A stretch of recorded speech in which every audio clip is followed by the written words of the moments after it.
Million dollar round table বা এমডিআরটি। যদি সত্যিকারের আমাদের এমডিআরটির কোটা কমপ্লিট করতে হয় তাহলে আমাদেরকে 13 লাখ প্লাস, অর্থাৎ 13 লাখ 2,000-এরও ওপর আমাদের কমিশন আর্নিং করতে হবে। 13 লাখ টাকা কমিশন আর্নিং করা কিন্তু সহজ বিষয় নয়। ঠিক এই জায়গা থেকে আমরা শুধুমাত্র সেলসের মাধ্যমে আমাদের ডেভেলপমেন্ট করতে পারবো এরকম কিন্তু নয়। আমাদের সমস্ত দিক থেকে ডেভেলপড হতে হবে, যার দ্বারাই কিন্তু আমরা এমডিআরটি করতে পারবো। তাই আপনাদের বছরের শুরুর দিকে আমি দেখাতে চাই যে আপনার কোন কোন জায়গায় উন্নয়ন করা দরকার এবং উন্নয়ন করতে হবে। আহ, আমি জাস্ট লিখছি। বিজনেস মডেল, আপনার বিজনেস মডেলেও পরিবর্তন দরকার। সেলসে এবং মার্কেটিংয়ে পরিবর্তন যেমন দরকার, তেমনি বিজনেস মডেলে পরিবর্তন দরকার। আর দরকার আপনার হ্যাবিটসে, আপনার পার্সোনালিটিতে, এবং আপনার অবশ্যই টাইম ম্যানেজমেন্টে। দেখুন, আপাততভাবে আমরা এই কটা জিনিসকে সংক্ষেপে, একদম সংক্ষেপে আমি বলে দেবো। এরপর আমরা আমাদের অরিজিনাল যে বিষয় আজকে আলোচনা হবে সেই বিষয়ে চলে যাব। তো আমি যেটা আপনাদের দেখাতে চাইছি সেটা হচ্ছে যে একজন এজেন্ট, যদি আপনি আমাকে সরাসরি প্রশ্ন করেন যে স্যার এবছর আমি যদি এমডিআরটি করতে চাই, আমার অ্যাকচুয়ালি কোন জায়গায় ডেভেলপ করা দরকার। দেখুন, অনেকে মনে করেন যে শুধু সেলসে ডেভেলপ করলেই হবে, প্রসপেক্টিংয়ে চেঞ্জ করলেই হবে, অ্যাপ্রোচে চেঞ্জ করলে হবে, sales presentation, objection handling, close, শুধু এইগুলোতে চেঞ্জ করলেই হবে। আদৌ বাস্তবে এরকম নয় কিন্তু। সেলসের সঙ্গে আপনাকে দুর্দান্ত চেঞ্জ করতে হবে মার্কেটিং। মার্কেটিং মানে কি, আমি উদাহরণ দিলে বুঝতে পারবেন। মার্কেটিং মানে ধরুন আপনি আপনার ব্যানার, হোর্ডিং, ক্যাম্পেইন প্রোগ্রাম, আপনার লিফলেট, আপনার হোয়াটসঅ্যাপ মার্কেটিং, আপনি ফেসবুকে কিভাবে রয়েছেন, আপনার ইউটিউবে কোনো ভিডিও ছাড়ছেন কিনা, এই সমস্ত মিলে, প্লাস আপনি কাস্টমার মিট করছেন কিনা, মাস মার্কেটিং করছেন কিনা, আপনি নেটওয়ার্কিং করছেন কিনা, আপনি গোল্ডেন কাস্টমারদের সঙ্গে রিলেশনশিপ বিল্ডিংয়ের জন্য কি করছেন, ওভারঅল রিলেশনশিপ মার্কেটিংটা কেমন রয়েছে, এই সবটা। এবং শুধু তাই না, মার্কেটিং আপনি একা করছেন নাকি আপনার সাথে কোনো এমপ্লয়ি রয়েছে, বা কি আপনার টিম রয়েছে কিনা, সব নিয়ে কিন্তু মার্কেটিং। অর্থাৎ সেলস কাকে বলছি? সেলস হলো যে আমরা prospecting, approach, presentation, objection handling, close, এই অংশটা সেলস। ধরুন আপনার প্রসপেক্টিং ভালো হয়ে গেল, আপনার অ্যাপ্রোচ টেকনিক ভালো হয়ে গেল, আপনি বেশি অ্যাপয়েন্টমেন্ট পাচ্ছেন, আপনি ধরুন খুব সুন্দর প্রেজেন্টেশন করতে শিখেছেন, আপনি ধরুন ভালো অবজেকশন হ্যান্ডলিং করছেন এবং ক্লোজ করছেন, তাহলে কি আপনার বৃদ্ধি হবে না? অবশ্যই বৃদ্ধি হবে। অর্থাৎ আপনি ডেভেলপ করতে পারবেন। কেন? কারণ আপনার ওগুলোর চেঞ্জ হয়ে গেছে। কিন্তু যদি বলেন যে আমি শুধু সেলসটাকে ডেভেলপ করব, তাহলে কি আমি এমডিআরটি হতে পারবো? দেখুন, একটু কঠিন। কেন জানেন? কারণ একবার ভাবুন যে আপনাকে কতটা ডেভেলপ করতে হবে, এটা তো আপনারা জানেন। এর পাশে আমি দরকারে এটাও লিখছি যে কতটা ডেভেলপ করতে হবে। ধরুন আপনি লাস্ট ইয়ার কত কাজ করেছেন, মানে 2025 সালের জানুয়ারি থেকে ডিসেম্বর আপনি কত কমিশন পেয়েছেন, এটার ওপর নির্ভর করছে। ধরুন আপনি কমিশন ফার্স্ট ইয়ার কমিশন পেয়েছেন, renewal commission first year renewal সমেত, মানে ফার্স্ট ইয়ার যা কমিশন পেয়েছেন, ধরা গেল সেটা আপনি পেয়েছেন 5 লাখ, যদি আপনি কম পেয়ে থাকেন। ওকে। কিংবা আরও কম পেয়েছেন, ধরুন আপনি ফার্স্ট ইয়ার কমিশন পেয়েছেন 2 লাখ, অনেকের এরকম অবস্থাও রয়েছে। তাহলে আপনি ভাবুন যে আপনাকে 13 লাখে পৌঁছাতে গেলে যার 5 লাখ, তাকে আড়াই গুণের মতো, প্রায় আড়াই গুণ, পুরোপুরি না হলেও আড়াই গুণ, আহ, আহ, পুরোপুরি নয় কেন, আড়াই গুণের বেশি, সরি, আড়াই গুণের ওপর আপনাকে কাজ করতে হচ্ছে, মানে 2.67 টাইমস কাজ করতে হচ্ছে। আর যার 2 লক্ষ টাকা ফার্স্ট ইয়ার কমিশন হয়েছে, তাকে যদি 13 লক্ষতে পৌঁছাতে হয়, বুঝতেই পারছেন, প্রায় 7 গুণ, 7 টাইমস।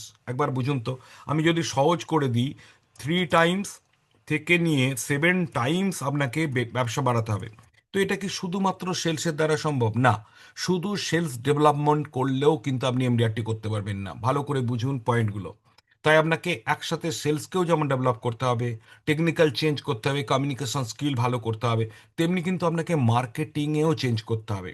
আচ্ছা, মার্কেটিংয়ের কথা কি বললাম? যেমন ধরুন বললাম, আপনার ব্যানার আছে কিনা, হোর্ডিং আছে কিনা, আপনার ভিজিটিং কার্ড কেমন আছে, আপনি এই যে ডায়েরি ক্যালেন্ডার দিয়ে মার্কেটিং করছেন, আপনি লিফলেট কতগুলো বিতরণ করেন, ইভেন আপনি বিভিন্ন প্রচার অভিযান কি করছেন, প্রচার কিভাবে করছেন। আচ্ছা, আপনি বিভিন্ন ক্যাম্পেন প্রোগ্রাম, ক্যাম্পেন বলতে সার্ভে ক্যাম্পেন করেন কিনা। যেমন আমি কিছুদিন আগে দেখিয়েছি আপনাদের কোর্সে ফাইন্যান্সিয়াল হেলথ চেক আপের ক্যাম্পেন। এরকম করেন কি না। তারপরে ধরুন আপনি হোয়াটসঅ্যাপে কতটা মার্কেটিং করছেন, আপনি ফেসবুক, লিঙ্কডইন, ইনস্টাগ্রামে কি মার্কেটিং করছেন, ইমেল মার্কেটিং করছেন কি না, এইগুলো কিন্তু খুব গুরুত্বপূর্ণ। তো আপনাকে যদি আমি প্রশ্ন করি যে আপনি সত্যি করেন কি এগুলো, অনেকের উত্তর হবে না স্যার আমি করি না। আর যারা করেনও তাদেরকে যদি আমি প্রশ্ন করি যে আচ্ছা আপনি কি রেগুলার করেন, আপনার অনেকের উত্তর হবে রেগুলার করি না। তাহলে শুধুমাত্র সেলস ডেভেলপমেন্ট করলাম, মার্কেটিংটাকে কোনো গুরুত্বই দিলাম না, তাহলে কিন্তু আপনার এমডিআরটি হওয়া কঠিন হয়ে যাবে। সো একদিকে যেমন সেলস, আর একদিকে কিন্তু একটা হলো সেলস, আর একটা মার্কেটিংও কিন্তু ডেভেলপ করতে হয়। এরপরে চলুন বিজনেস মডেল। বিজনেস মডেল কি জিনিস, যে আপনি বিজনেসটাকে ঠিক কিভাবে করেন। দেখুন এই জায়গায় কিন্তু বিজনেস মডেলের অনেকগুলো ব্যাপার জানার আছে। তো যেমন ধরুন অনেক এজেন্ট করেন কি, যে ডিসকাউন্ট দিয়ে রিবেট দিয়ে কাজ করে, তা আপনি কিভাবে কাজ করেন। আচ্ছা অনেক এজেন্ট করে কি, যে অফার দিয়ে কাজ করে, আপনি কিভাবে কাজ করেন। আচ্ছা অনেক এজেন্ট আছে কি, যে চেনা কাস্টমারদের ওপরই শুধু কাজ করেন। আবার অনেক এজেন্ট আছে নতুন নতুন সেক্টরে ঢোকেন বা নতুন কাস্টমারের ওপর কাজ করেন। আপনার বিজনেস মডেলটা কি, what is your business model. আচ্ছা অনেক এজেন্ট আছেন যারা কিন্তু শুধু বড় বড় কাস্টমার ধরার চেষ্টা করে, বড় বড় পলিসি করার চেষ্টা করে। অনেক এজেন্ট আছে যারা কিন্তু ছোট ছোট পলিসি অনেক করার চেষ্টা করে। এই সবগুলোই হলো বিজনেস মডেল। তো বিজনেস মডেলেও কিন্তু আপনার কিছু পরিবর্তন আনতে হবে। কিভাবে বুঝবেন কোন পরিবর্তনটা দরকার, আপনাকে বুঝতে হবে যে আপনি যে মডেলে আছেন সেই মডেলের দ্বারা কি সত্যি ডেভেলপ করা সম্ভব। ধরুন আপনি ছোট ছোট পলিসি করছেন, সেখান থেকে আপনি 5 গুণ, 4 গুণ, 3 গুণ এতটা ডেভেলপ কি করতে পারবেন, এটা আপনাকে ভাবতে হবে। যদি দেখেন যে না, আমি যে মডেলে কাজ করছি মডেলটাকে চেঞ্জ করতে হবে, তাহলে সেই মডেল চেঞ্জ কি করবেন, ওয়ার্ক বিজনেস মডেল, তার স্ট্র্যাটেজি কী হবে এবং তার রুট প্ল্যান কী হবে, এটাও কিন্তু আমাদের বোঝার দরকার আছে। যদিও আজকে আমরা এই বিজনেস মডেলের ওপর ক্লাস করব না, আজকে আমরা কিন্তু ক্লাস করব মার্কেটিংয়ের ওপর, এবং আজকে আমরা ক্লাস করব টাইম ম্যানেজমেন্টের ওপর। আজকে এই দুটো টপিকের ওপর করব, এবং এইগুলো করতে গিয়ে, মার্কেটিংটা করতে গিয়ে আমরা কিছুটা সেলিংয়ের ওপর ক্লাস করব। সেলস এবং মার্কেটিংয়ের ক্লাস করব আর টাইম ম্যানেজমেন্টের ক্লাস করব, কিন্তু আমি বাকিগুলো দেখিয়ে দিচ্ছি আপনাদের সুবিধার্থে, কারণ প্রত্যেকটা জায়গায় ডেভেলপ করতে হবে। তাহলে বিজনেস মডেল বুঝলাম। আচ্ছা হ্যাবিটস, দেখুন হ্যাবিটস এমন একটা জিনিস, এই হ্যাবিটসের দ্বারা সব কিছু পাল্টে যেতে পারে। আপনার হ্যাবিটসটাকে ঠিক করলে আপনার টাইম ম্যানেজমেন্ট ঠিক হয়ে যাবে, হ্যাবিটসগুলোকে চেঞ্জ করতে পারলে আপনার সেলসে হেল্প হয়ে যাবে, হ্যাবিটসগুলো চেঞ্জ করতে পারলে আপনার মার্কেটিংটাতেও চেঞ্জ হয়ে যাবে। ওকে, এই তিনটে জায়গায় আপনার কিন্তু ভালো পরিবর্তন হবে, আর একটা ইনডিরেক্ট পরিবর্তন কিন্তু আপনার পার্সোনালিটিতেও আসবে। বাট ডিরেক্ট পরিবর্তন হবে হ্যাবিট চেঞ্জ করলেই, আপনার টাইম ম্যানেজমেন্ট, আপনার মার্কেটিংয়ের পরিবর্তন এবং আপনার সেলসের পরিবর্তন হয়ে যাবে। তো এই হ্যাবিটস বলতে কি বোঝানো হচ্ছে, দু রকম হ্যাবিট হয়, একটা হচ্ছে পার্সোনাল হ্যাবিট, আর একটা হচ্ছে প্রফেশনাল হ্যাবিট। পার্সোনাল হ্যাবিট মানে আপনি কখন ঘুমাতে যান, আপনি কখন ঘুম থেকে ওঠেন, আপনি দুপুরের খাবার কখন খান, কোথায় খান, আপনি খাবার নেওয়ার অভ্যাস কীরকম, মানে আপনি সকালের খাবার খান না স্কিপ করেন, আপনার দুপুরের খাবার কতটা বেশি খান না কম খান, অনেক কিছুর ওপর অনেক কিছু নির্ভর করে। কেন জানেন, আপনি একজন মডেল, আপনাকে এখানে সারা দিন রাত অ্যাক্টিভ থাকতে হয়। তাই আপনার খাদ্যের অভ্যাসটাও কিন্তু গুরুত্বপূর্ণ অভ্যাস, আপনার ঘুমের অভ্যাসটাও কিন্তু গুরুত্বপূর্ণ অভ্যাস। অনেক এজেন্ট আছে যারা হয়তো অনেক সময় কম ঘুমাচ্ছে, তো কম ঘুমালেও কিন্তু আপনার সেলস, মার্কেটিং, টাইম ম্যানেজমেন্ট সবগুলোতে গন্ডগোল হতে পারে। আবার অনেক এজেন্ট আছে যারা একটু বেশি ঘুমাচ্ছে, প্রয়োজনের থেকে বেশি ঘুমালেও কিন্তু একই হবে। আবার ধরুন ঘুমের টাইমটা হয়তো এক আছে, কিন্তু হয়তো টাইমিংটা গন্ডগোল। টাইম মানে কতক্ষণ ঘুমাচ্ছে এটা হয়তো ভালো টাইম, 6 ঘন্টা, 7 ঘন্টা বা 7.5 ঘন্টা ঘুমাচ্ছেন, কিন্তু কখন ঘুমাচ্ছেন আর কখন জাগছেন, মানে কখন বেড ছাড়ছেন, এটাও কিন্তু একটা বড় জিনিস। শুধু কি এই ঘুমানো, খাওয়া দাওয়া, পার্সোনাল হ্যাবিটের মধ্যে আরও অনেক জিনিস পড়ে। যেমন ধরুন বাড়িতে বেশিরভাগ সময় নেগেটিভ থাকা, বাড়ির মানুষের সাথে কীরকম আচরণ করছেন, এগুলো পার্সোনাল হ্যাবিট। আপনি লিডারের সঙ্গে কেমন আচরণ করছেন, আপনি কাস্টমারদের সম্পর্কে কেমন মনোভাব পোষণ করছেন, এগুলো সব পার্সোনাল হ্যাবিট। এরপর হচ্ছে প্রফেশনাল হ্যাবিটের মধ্যে খুব সহজ, আমি তিনটে বা চারটে প্রফেশনাল হ্যাবিট মেনটেন করতে বলি সবসময়। একটা হলো যে আপনার প্রসপেক্টিং হ্যাবিট। প্রসপেক্টিং আপনি কিভাবে করছেন, রোজ করছেন কিনা, প্রসপেক্টিংয়ের ওপর কতটা সময় দিচ্ছেন, এবং প্রসপেক্টিংয়ের জন্য কি কি কাজ করছেন, এটা একটা গুরুত্বপূর্ণ হ্যাবিট। আর একটা হ্যাবিট হলো টেলিফোন হ্যাবিট, অর্থাৎ টেলিফোনে আপনি কি বললাম, টেলিফোনে আপনি কাস্টমারদের সঙ্গে যোগাযোগ করছেন কিনা, টেলিফোন আপনি কাদেরকে করছেন, টেলিফোনের জন্য লিস্ট বানাচ্ছেন কিনা, টেলিফোনে আপনি কি উদ্দেশ্যে করছেন, এবং তার সাকসেস রেজাল্ট কেমন আসছে। আর কটা করে করছেন, এটার ওপর ডিপেন্ড করছে আপনার টেলিফোন হ্যাবিট। আর একটা আসছে যে আপনার ডিজিটাল মার্কেটিং হ্যাবিট, কারণ মার্কেটিংটাও হ্যাবিট ফ্যাক্টর। অর্থাৎ মার্কেটিং এমন একটা জিনিস যেটা কিন্তু রোজ করতে হয় বা নিয়মিত করতে হয়।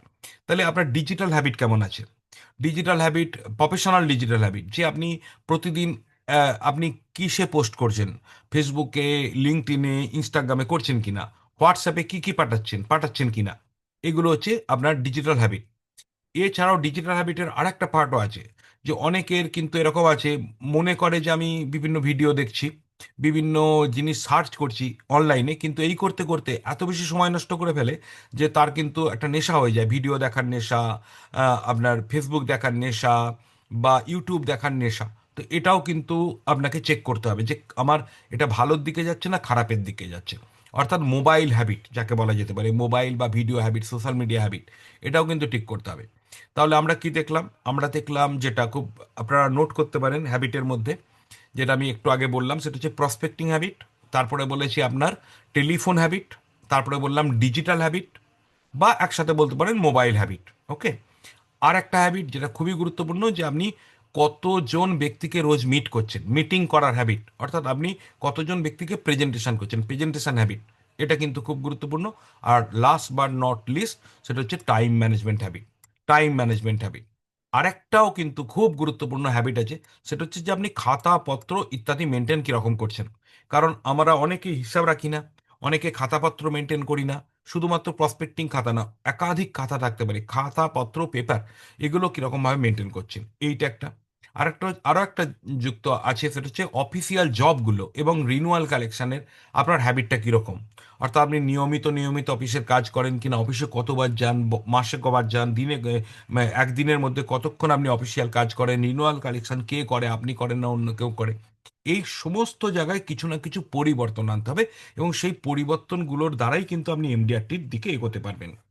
তো এরপরে চলে আসছি আমরা পার্সোনালিটির জায়গায়। আজকে কিন্তু আমরা ক্লাসটা করব মার্কেটিংয়ের ওপর এবং টাইম ম্যানেজমেন্টের উপর। অর্থাৎ ধরে যে ক্লাসটা করব সেটা হচ্ছে আপনার মার্কেটিংটা কি করে ডেভেলপ করবেন এবং টাইম ম্যানেজমেন্ট, এবং এই মার্কেটিং করতে গিয়ে আমরা সেলসেরও কিছু জিনিস শিখব। সো আজকে আমাদের বিশেষ ক্লাসে, আজকে আমাদের এমডিআরটির ক্লাসে আমরা কিন্তু বিজনেস বাড়ানোর নানান পিলার, নানান স্তম্ভগুলো একসাথে দেখছি। আমরা অনেকে মনে করি যে আমি যদি প্রসপেক্টিং শিখে যাই, আমি যদি প্রেজেন্টেশন শিখে যাই, আমি যদি ভালো কথা বলতে পারি, বড় পলিসি বিক্রি করতে পারি, তাহলেই বোধহয় আমার এমডিআরটি হবে না। শুধু সেলস শিখলে এমডিআরটি হবে না, কিন্তু আবারও বলে রাখছি, শুধু সেলস শিখলে এমডিআরটি হবে না। এমডিআরটি করতে গেলে সেলসের সঙ্গে মার্কেটিং, বিজনেস মডেলের চেঞ্জ এবং হ্যাবিট পরিবর্তন, নতুন হ্যাবিট তৈরি করা, আপনার ব্যক্তিত্বের কিছু জায়গায় পরিবর্তন করা দরকার, এবং আপনার টাইম ম্যানেজমেন্টে অত্যন্ত অত্যন্ত গুরুত্ব দেওয়া দরকার। এই ব্যক্তিত্বের জিনিসটার মধ্যে অনেক কিছু পড়ে। ব্যক্তিত্বের মধ্যে মানে আমরা ব্যক্তিত্ব বলতে কি বোঝাই, ব্যক্তিত্ব বলতে অনেকে সাধারণ মানুষ কি বোঝায়, মানে এই লোকটা খুব পার্সোনালিটি সম্পন্ন লোক, মানে বাইরে থেকে দেখে তাকে কেমন লাগছে এইটাকে আমরা ব্যক্তিত্ব মনে করি। ব্যাপারটা কিন্তু তা না। ব্যক্তিত্বের অনেক ব্যাপার আছে, যেদিন আমি ব্যক্তিত্বের উপর ক্লাস করব সেদিন আপনারা বুঝতে পারবেন। জাস্ট আমি ছোট ছোট করে কয়েকটা জিনিস বলি, যেমন ধরুন, অনেক অনেক এজেন্ট আছে যাদের আত্মপ্রত্যয় আছে, মানে নিজের ওপর ভরসা আছে, তাদের ব্যক্তিত্ব কিন্তু একটু স্ট্রং, তারা কিন্তু ভালো কাজ করবে। ঠিক আছে। আচ্ছা, অনেক মানুষ কিন্তু পরনির্ভর, ভালো করে বুঝুন, পরনির্ভর। আচ্ছা, এই পরনির্ভর মানে কি? অন্যের ওপর নির্ভর। অন্যের ওপর মানে সহজ করে আমি বোঝাবার চেষ্টা করব, বলবো, দেখুন ভালো করে বুঝুন। আত্মনির্ভর আর পরনির্ভর দুটো কথা আছে না? আত্মনির্ভর মানে আমার ওপর নির্ভর, আর পরনির্ভর মানে পরের ওপর নির্ভর। আচ্ছা চলুন, এই দুটোর আমি ডিফারেন্স করছি। পার্সোনালিটি দুটো কিন্তু আলাদা পার্সোনালিটি। তো যে আত্মনির্ভর ব্যক্তি, সে কি মনে করে?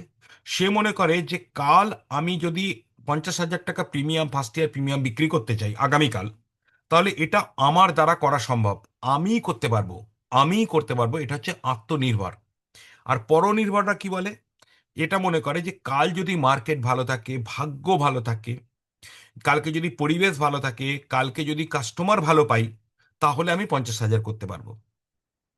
তার মানে তারা অনেকগুলোর উপর নির্ভর করলো। ভালো করে আমি চেষ্টা করছি বলতে, আপনারাও বোঝার চেষ্টা করুন যে আত্মনির্ভর ব্যক্তি কিভাবে, যে মার্কেট যাই থাক, সিচুয়েশন যাই থাক, ভাগ্য যাই থাক, আমি সবগুলোকে জয়লাভ করে নিজে যদি টার্গেট নিয়েছি 50,000, 50,000ই কালকে বিক্রি করব। এটা হচ্ছে আত্মনির্ভর। আর পরনির্ভররা কি মনে করে, যারা পরনির্ভর পার্সোনালিটির ব্যক্তি, এটা কিন্তু হঠাৎ করে না, এটা ব্যক্তিত্ব।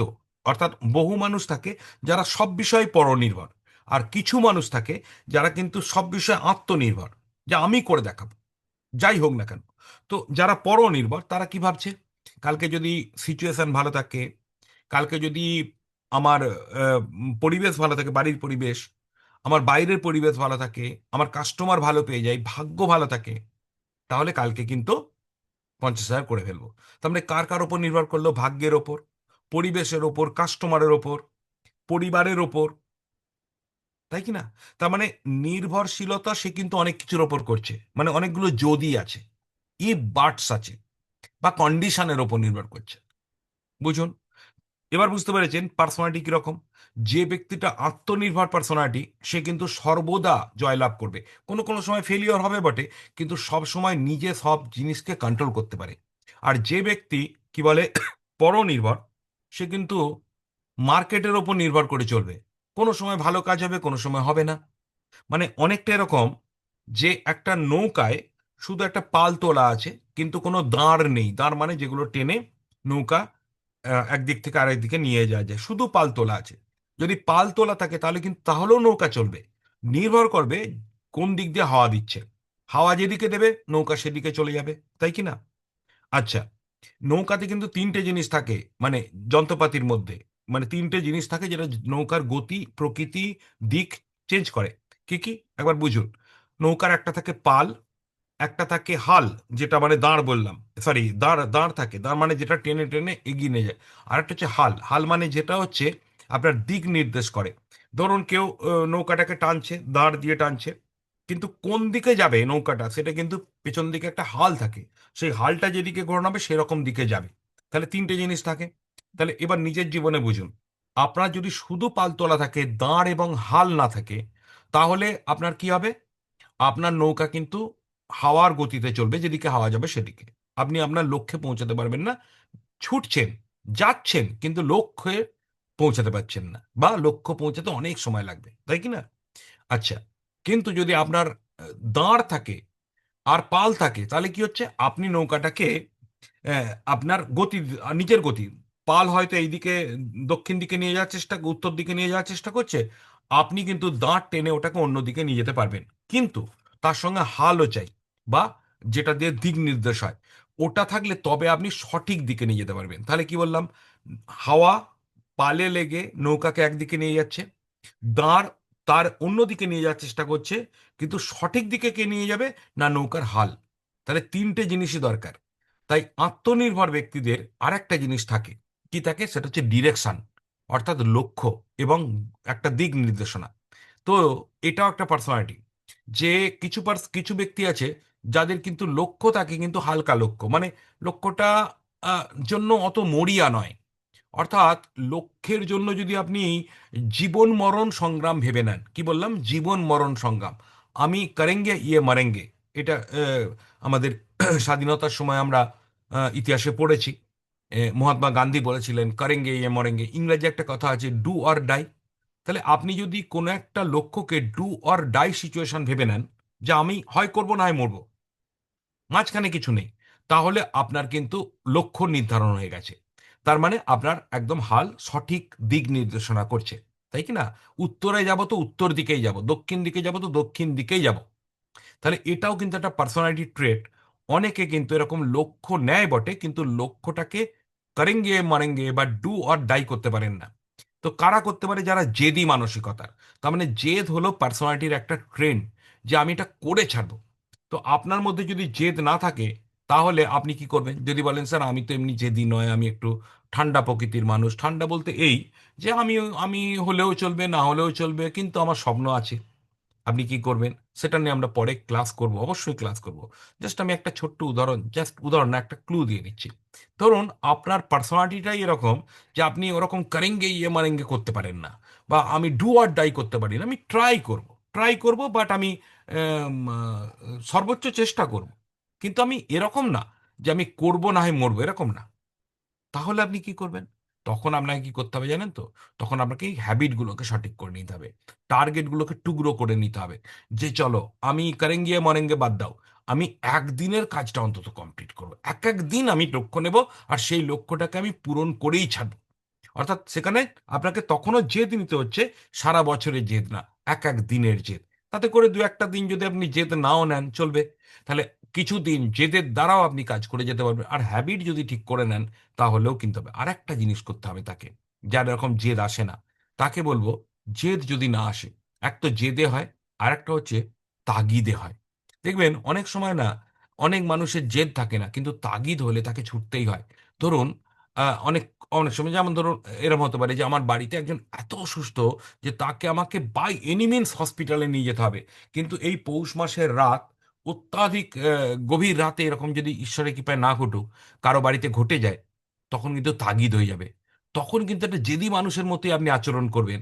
তখন যে কোনোভাবে হোক অ্যাম্বুলেন্স জোগাড় করতে হবে, যে কোনোভাবে হোক ছোটাছুটি করে আপনাকে হসপিটালে নিয়ে যেতেই হবে হবে। তখন আপনি পারবেন। অর্থাৎ আমরা একটা জ্বলন্ত কারণ চাই। অর্থাৎ জেদি মানুষ যদি না হয়, তাহলে আপনাকে ভাবতে হবে আমার কোনো একটা জ্বলন্ত কারণ আছেই, যে কারণে আমাকে এমডিআরটি করতে হবে। তাহলে এটাও একটা রাস্তা। তো চলুন, এই পার্সোনালিটির ব্যাপারটা বুঝে গেছেন। এছাড়াও পার্সোনালিটির আরও একটা দিক আছে, সরি, সেটা বলতে ভুলে গেলাম। সেটা হচ্ছে আমি পজিটিভ মেন্টালিটি না নেগেটিভ মেন্টালিটি, মেন্টালিটিটাও পার্সোনালিটির একটা অংশ। দেখুন অনেক এজেন্ট বন্ধু আছে যাদের মেন্টালিটিটা নেগেটিভ, মানে সব সময় নিজেরা মনে করে, আত্মবিশ্বাসের অভাব না, সবসময় মনে করে যে হবে না, মার্কেট ভালো না, আমার ভাগ্য খারাপ, আমি বোধহয় আমি যা করছি সেটা বোধহয় ভুল হয়ে যাচ্ছে, আমাকে কেউ পাত্তা দিচ্ছে না, সবাইকার কাছে সব করে নিচ্ছে, আমাকে কেউ গুরুত্ব দিচ্ছে না। এই যে একটা নেগেটিভ, হয় হবে না ভাবছে, না হয় নিজেকে ব্যর্থ মনে করছে, না হয় মার্কেটে, কি বলে যে মার্কেটে সবাই পারছে আমি পারছি না বলে মনে হচ্ছে, এই যে মেন্টালিটিটা অনেকের আছে, তাদেরকে বলা হয় নেগেটিভ, নেগেটিভ মেন্টালিটির পার্সন। আপনাকে কি হতে হবে? পজিটিভ। পজিটিভ হওয়ার একটা পদ্ধতি বলে দিচ্ছি। এরপর থেকে যা কিছুই ঘটবে আপনার জীবনে, ভালো ঘটলে তো আনন্দ করি, খারাপ ঘটলেও না আপনি দুঃখ করবেন না। আপনি ভাববেন আজ খারাপ কাল ভালো হবে, কাল না হলে পরশু হবে। এটা মনে রাখবেন যে ঈশ্বর যা করে মঙ্গলের জন্য, অথবা যা হয়েছে মঙ্গলের জন্য। তাই এটা মনে রাখবেন, একটা ফেলিওর, ছোট্ট ফেলিওর আমার জীবনকে নির্ধারণ করবে না। আজকে একদিন ফেলিওর হলাম, পরপর যদি আমি 10 দিনও ফেলিওর হই, 11তম দিন থেকে আবার শুরু করব, চিন্তা নেই।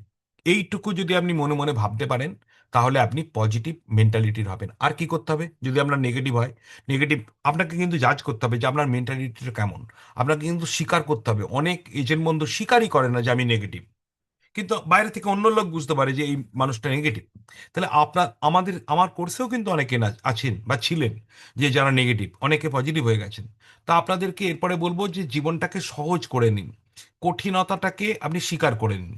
আর এটা ভাবুন যে কঠিনতা অন্ধকার রাতের মতো, যেটা কিন্তু যে কোনো সময় একদিন, মানে একটা না একটা সময় আলো ফুটবে, ভোর হবে। তাই আপনাকে বলবো যে পজিটিভ হতে গেলে এই স্বীকারোক্তি চাই, যে আমার খারাপ চলছে, বাট সারা জীবন খারাপ থাকবে না। দুদিন ফেলিওর হব, তৃতীয় দিন আবার ঠিক হব। আমার যত বড় অন্ধকারই হোক না কেন, সেই অন্ধকার থেকে আবার আমি উঠে আসব, এইটা ভাবুন। আর একটা জিনিস করুন, সর্বদা পজিটিভ মানুষদের সাথে মিশুন, নেগেটিভ মানুষদের একদম মিশবেন না, একদম মিশবেন না।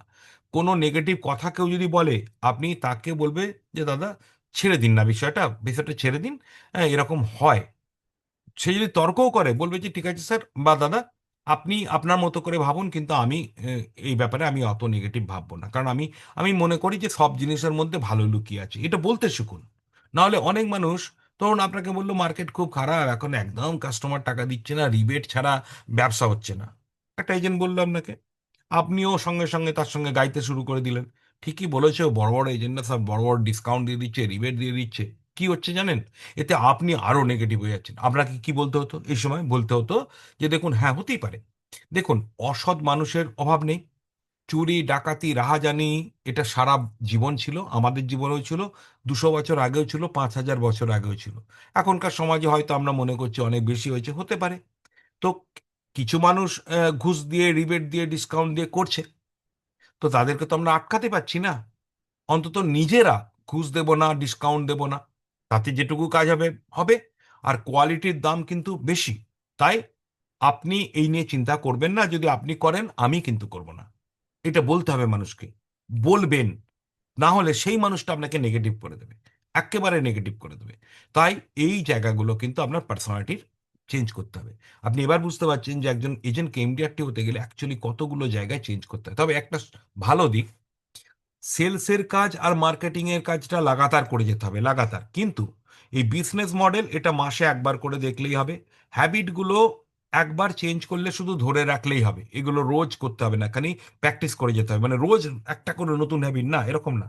দু তিনটে হ্যাবিট বা চার পাঁচটা হ্যাবিট একবার রেডি করুন, সেই হ্যাবিটগুলো মেনটেন করুন, ব্যাস। পার্সোনালিটি এটা কয়েকটা জিনিস, একটা সেই যেমন আমরা ওষুধ খাই না, এই যেমন কেউ হচ্ছে রেগুলার মানে প্রেসারের ওষুধ খায়, কেউ রেগুলার সুগারের ওষুধ খায়, তেমনি আপনি এই যে কথাগুলো বললাম এই কথাগুলো আপনি রোজ মেনটেন করুন। দরকার আমি পার্সোনালিটির ওপর আলাদা ক্লাস করে দেবো, যেখানে আরো অনেক কিছু আমার বলার থাকবে। এবার টাইম ম্যানেজমেন্ট নিয়ে আজকে আমি ক্লাস করব, তাই এটা একটুখানি জাস্ট বলে দিচ্ছি। টাইম ম্যানেজমেন্টটা আপনাদের জন্য কেন গুরুত্বপূর্ণ দেখুন। এখন 365 দিন থেকে আমাদের বেরিয়ে গেছে আজকের ডেট অনুসারে 10 দিন, তার মানে 355 দিন আমাদের হাতে রয়েছে। তো এই 355 দিন, 356 ডেজ -10, 355 ডেজ, এই 355 দিনটাও কিন্তু একটা সময় গিয়ে দাঁড়িয়ে যাবে শুধু 55 দিন, আর একটা সময় গিয়ে দাঁড়িয়ে যাবে শুধু 5 দিন, তাই কি না? কি করে হবে? আপনি ডিসেম্বর মাসে যখন গিয়ে আমাকে বলবেন যে স্যার অনেক বাকি, তখন আর হয়তো 5 দিন বাকি, তাই কি না? ইয়েস। আপনি হয়তো 2 মাস আগে আমাকে নভেম্বর মাসের 7 তারিখে বা 5 তারিখে বললেন স্যার আমার তো আর বেশি টাইম নেই, তখন মাত্র 55 দিন। তো এইটা যাতে না হয়, তার জন্য প্রথম থেকে যদি আমরা টাইম ম্যানেজমেন্ট করি, তবেই কিন্তু আমরা 365 দিন বা 355 দিনকে সম্পূর্ণ ব্যবহার করতে পারবো। টাইম যদি এখন হারিয়ে ফেলেন, তার প্রভাব কিন্তু আমরা ডিসেম্বর মাসে গিয়ে পড়বে, নভেম্বর মাসে গিয়ে পড়বে, অক্টোবর মাসে গিয়ে, এমনও হতে পারে যে এই টাইমগুলো এখন হারিয়ে গেলে আপনি হয়তো এবছর আর এমডিআরটি হতেই পারলেন না। তাই প্রত্যেককে আমি একটা প্রশ্ন করব, তারপরে আমি মার্কেটিং এর ক্লাসে ঢুকবো।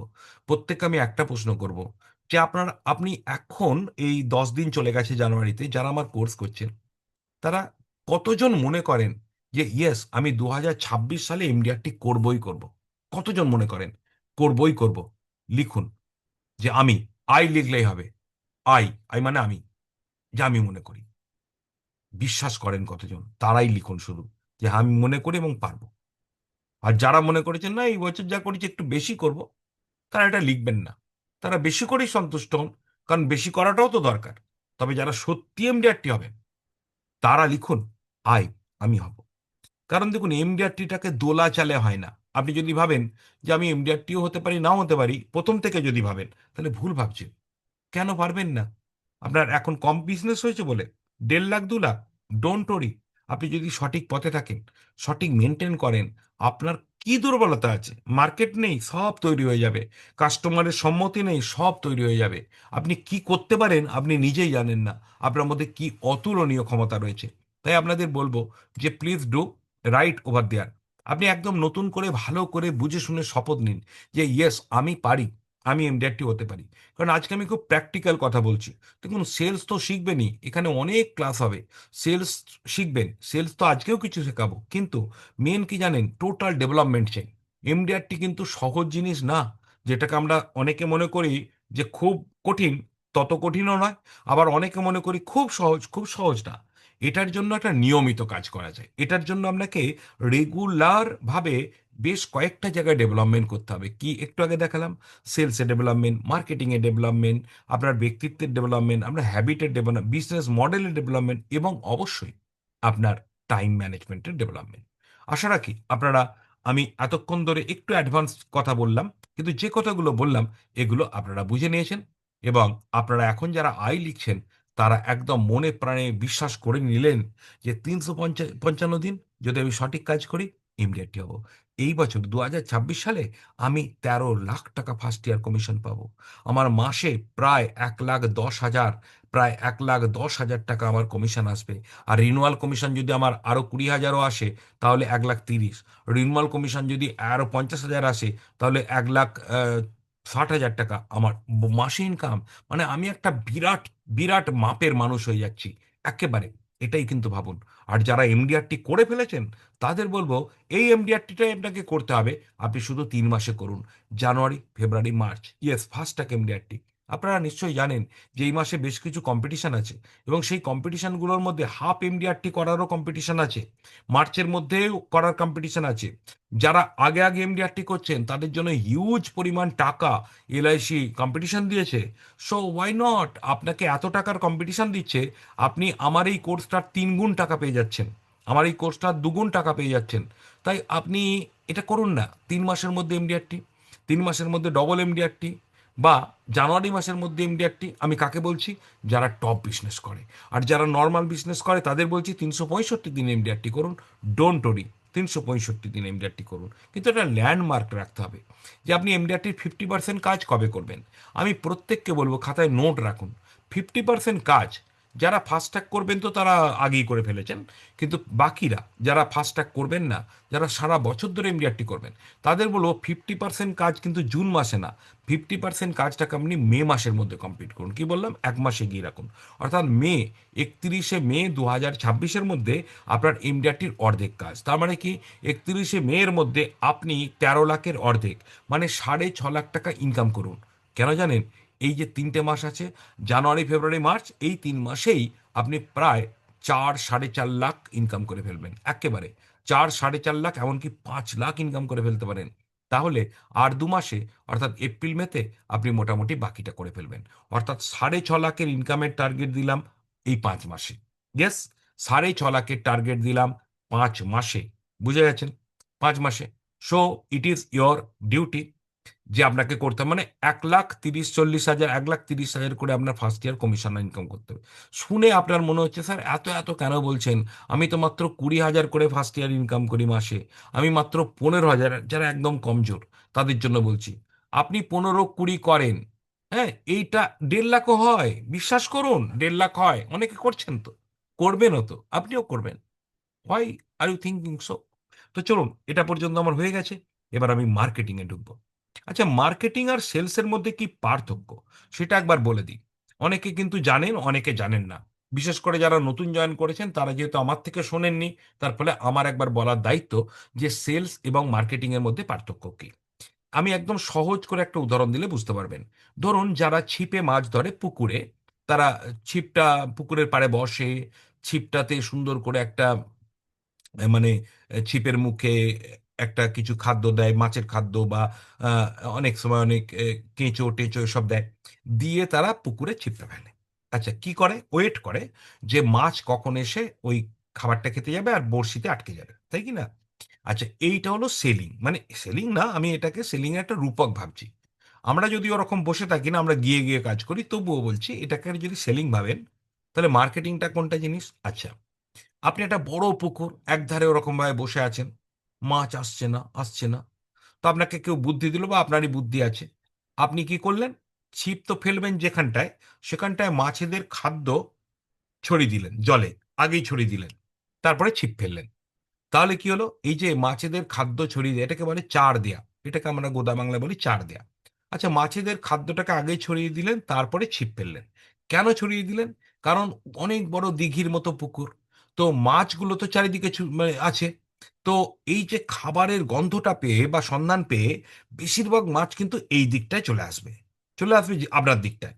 তাতে করে কি হচ্ছে, যদি এখানে 5-7টা মাছ ছিল, আর যদি চার দেওয়ার ফলে 100 মাছ চলে আসে, ওকে 200 মাছ চলে আসে, তাহলে আপনার বড়শিতে খাওয়ার সম্ভাবনা বেড়ে গেল। তার মানে সেলসের সম্ভাবনা বাড়িয়ে দিচ্ছে ওই চারটা। তার মানে মার্কেটিং এর কাজ কি? মার্কেটিং এর কাজ হচ্ছে সেলসের সম্ভাবনা বাড়িয়ে দেয়। মার্কেটিং নিজে সেলিং করে না, মানে চার দিলেই আপনি মাছ পেয়ে গেলেন না, চার দিলে মাছগুলোকে কাছে আনা হলো। আর বড়শি দিয়েই মাছ তুলছেন, কিন্তু বড়শিতে খাবারের সম্ভাবনা, মানে বড়শিতে মাছের ঠুকরানোর সম্ভাবনাটা বেড়ে গেল, তাই কি না?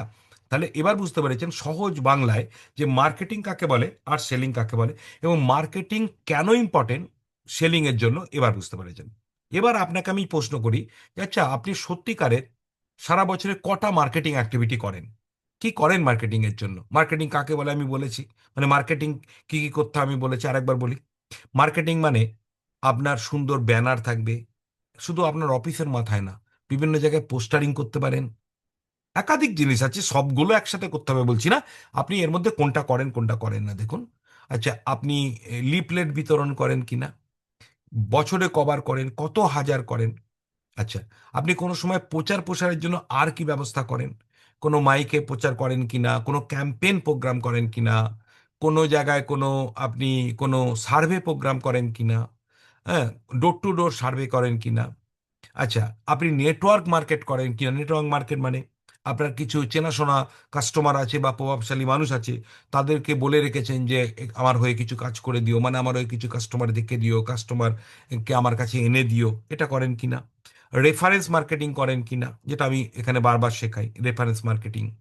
এছাড়া আপনি নতুন লোক সন্ধানের জন্য কোন কোন ব্যবস্থা করছেন, প্রসপেক্টিংটাও মার্কেটিং এর একটা পার্ট। তো প্রসপেক্টিং এর মেনলি লোক কালেকশন, লিড জেনারেশন যাকে ইংরেজিতে বলে, লিড জেনারেশন, এটা করেন কিনা। আচ্ছা, এরপরে ডিজিটাল মার্কেটিং। আপনি, আপনার ফেসবুক অ্যাকাউন্ট আছে, কিন্তু ফেসবুকে আপনার বিজনেস পেজ আছে কিনা, বিজনেস পেজে আপনি পোস্ট করেন কিনা, করলে বছরে কটা করেন, কি ধরনের পোস্ট করেন। আচ্ছা, আপনার লিঙ্কড ইন অ্যাকাউন্ট আছে কিনা, এই লিঙ্কড ইন অ্যাকাউন্টে আপনি রেগুলার পোস্ট করেন কিনা, এখানে কানেকশন কতগুলো করেছেন। আচ্ছা, মানে কতজন ব্যক্তিকে আপনি, যেমন ফেসবুকে ফ্রেন্ড হয়, লিঙ্কড ইনে কানেকশন হয়, কতজনকে কানেক্ট করেছেন, আপনাকে সবাই ফলো করছে কিনা, আপনি কজনকে ফলো করছেন। আপনি Facebook, YouTube, linked in, sorry, Instagram, ইনস্টাগ্রামে আপনার কোনো অ্যাকাউন্ট আছে কিনা, সেখানে আপনি কোনো ছবি টবি পাঠান কিনা, সেখানে আপনার কতজন ফলোয়ার আছে। আবার দেখুন ইউটিউব, ইউটিউব চ্যানেল আছে কিনা, ইউটিউবে আপনি কোনো ভিডিও ছাড়ছেন কিনা, এছাড়া ব্লগ পোস্ট করছেন কিনা। এগুলো কিন্তু আমরা ডিজিটাল মার্কেটিং এর পার্ট। এছাড়াও আমরা মাস মার্কেটিং এর কথা ভাবতে পারি। যেমন অনেকে গ্রাহক সম্মেলন করে অফলাইনে, আবার অনেকে 10-15 জন ব্যক্তির কাছে গিয়ে একবারে বসে কথা বললো, বা এক এক জায়গায় তাদেরকে ডাকলো। অনেকে বিভিন্ন স্কুলে গিয়ে সেখানে টিচারদের ওপর মার্কেটিং করে একসাথে।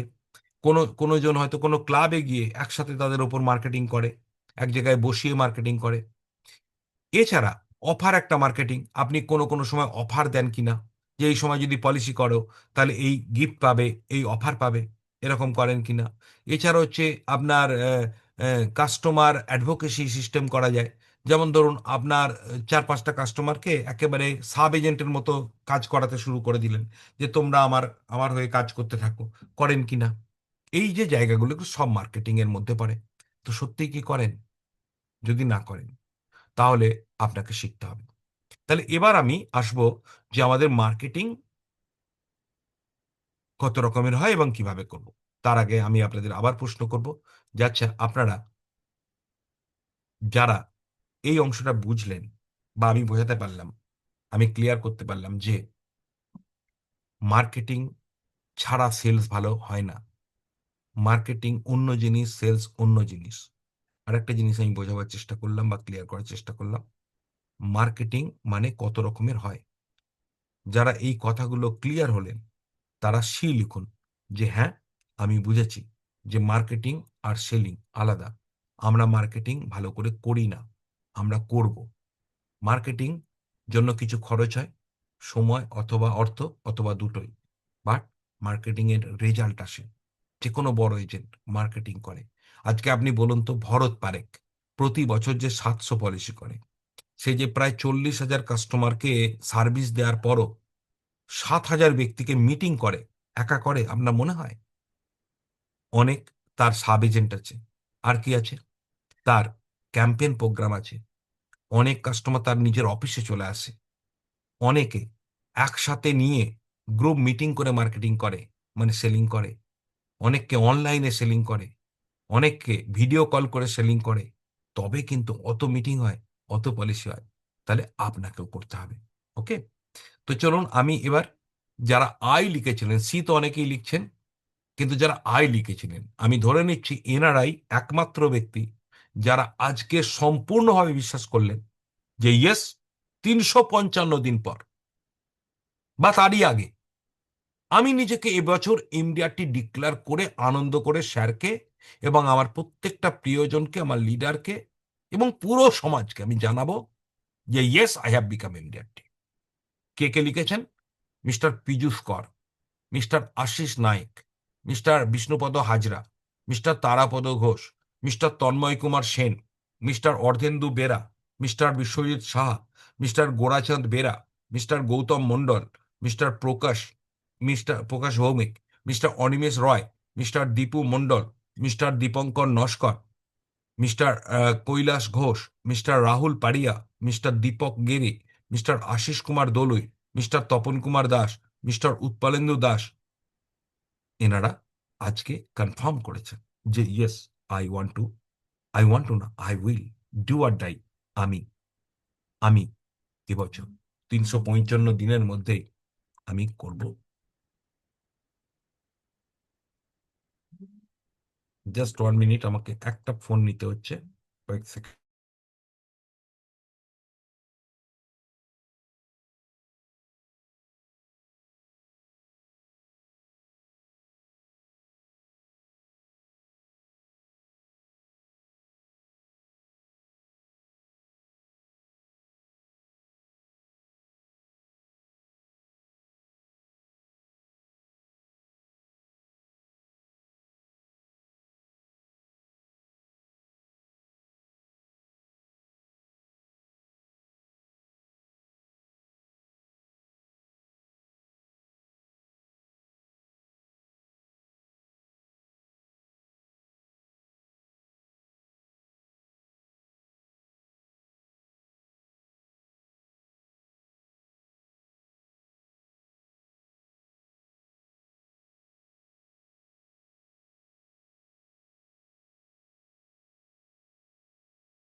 Welcome back everybody.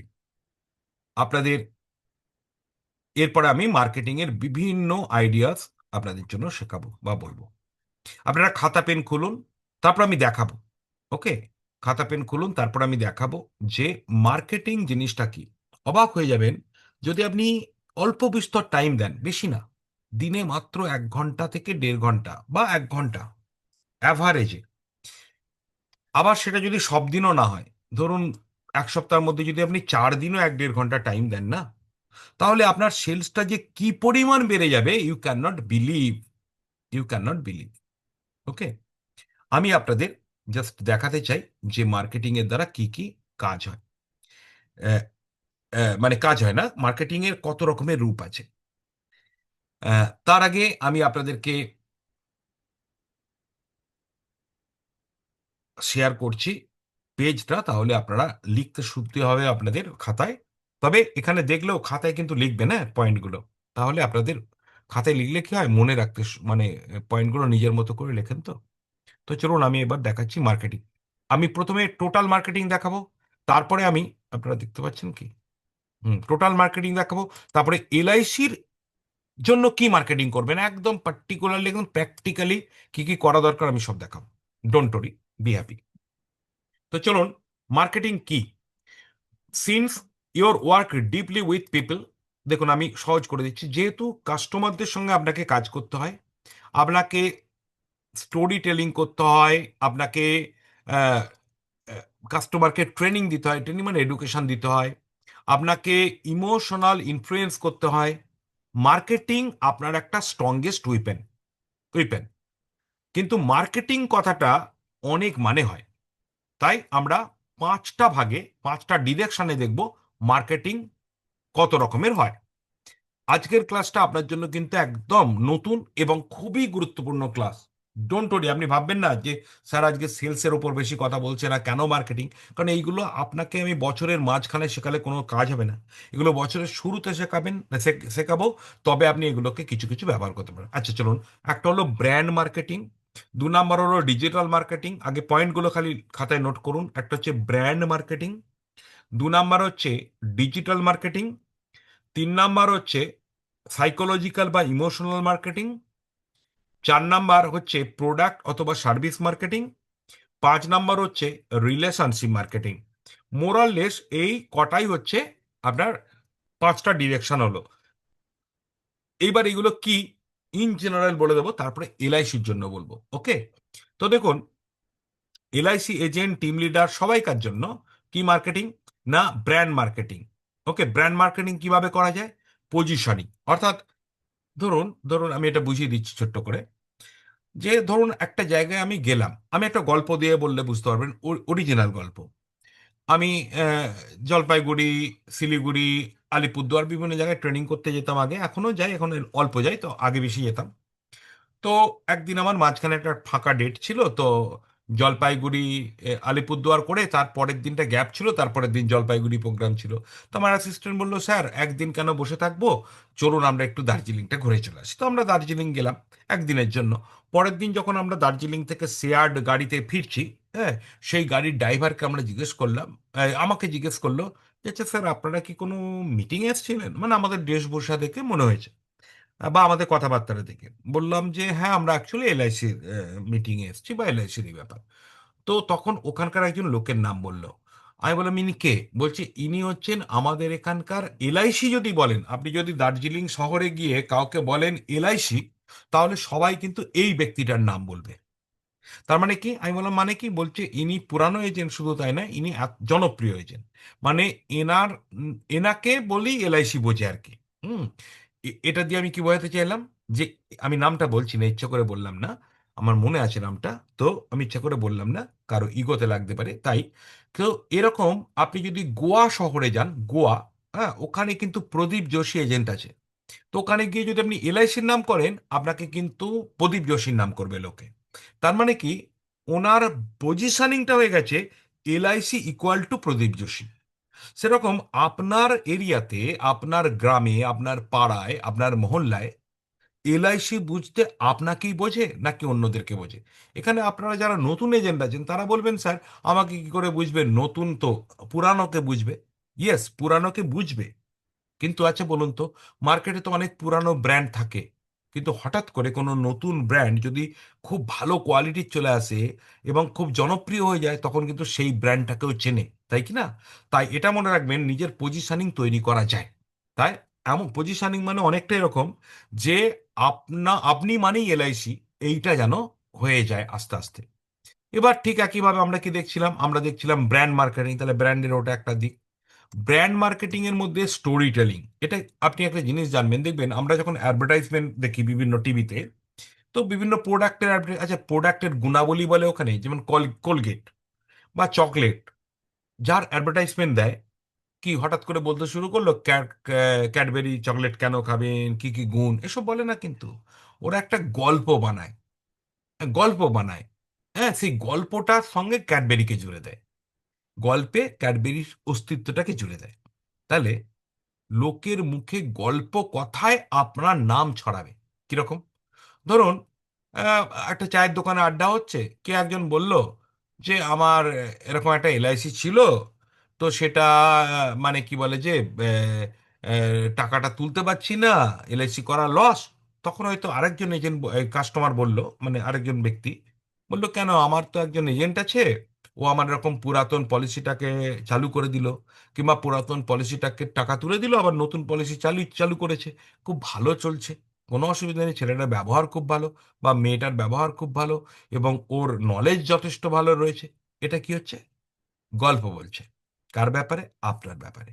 তার মানে স্টোরি টেলিং এর উপাদান হিসেবে আপনি হয়ে গেলেন। তাহলে কি হলো? এটা একটা ব্র্যান্ডিং এর উপায়। ভিজুয়াল আইডেন্টিটি, এইটা কিরকম জিনিস? এটা হচ্ছে চোখে, বলা হয় না যে যাকে চেনে তাকে কেনে, মানে চোখে পড়তে হবে। তাহলে চোখে কি করে পড়বে? আপনার পুরো শহরে, পুরো পাড়ায় আপনার কোনো ব্যানার নেই, আপনার অফিসের মাথাতেও কোনো ব্যানার নেই, আপনার ছবিটা কোথাও নেই, তাহলে আপনার ভিজুয়াল আইডেন্টিটি কোথায়? তাহলে আমরা ভিজুয়াল আইডেন্টিটি চাই।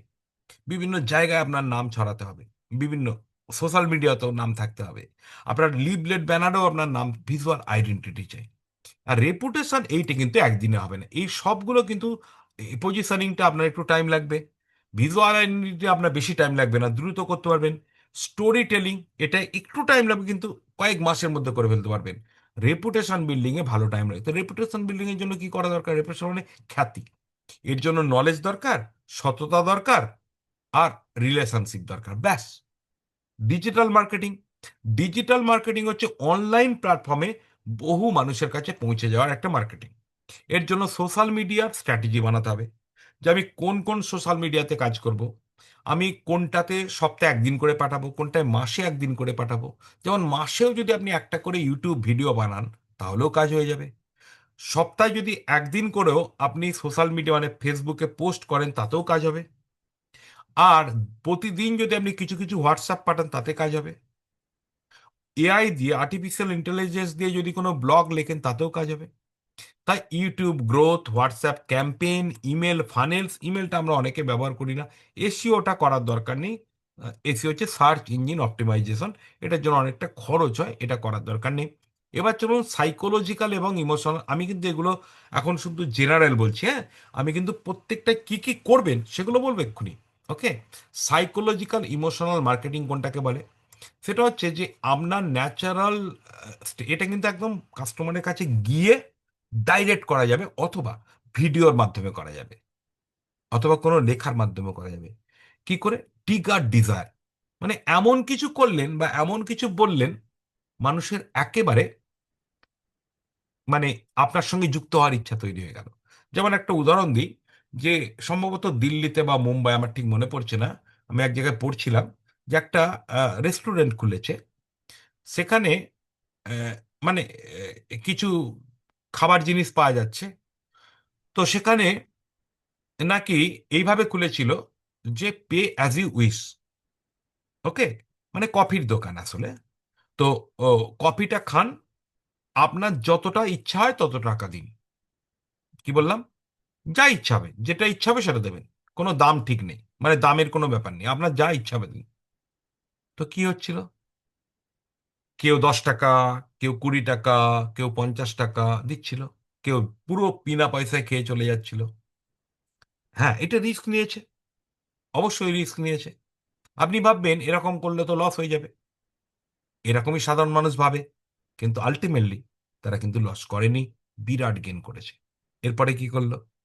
যে যারা যারা 100 টাকা করে দিচ্ছে, তাদের নামের উম, মানে ওই যে ওখানে খেলে নাম আর নাম্বারটা কালেক্ট করে ওরা, তো তাদের নামের তালিকা ওরা টাঙিয়ে দিচ্ছে যে এরা এরা 100 টাকা দিয়েছেন। এবার কি হলো?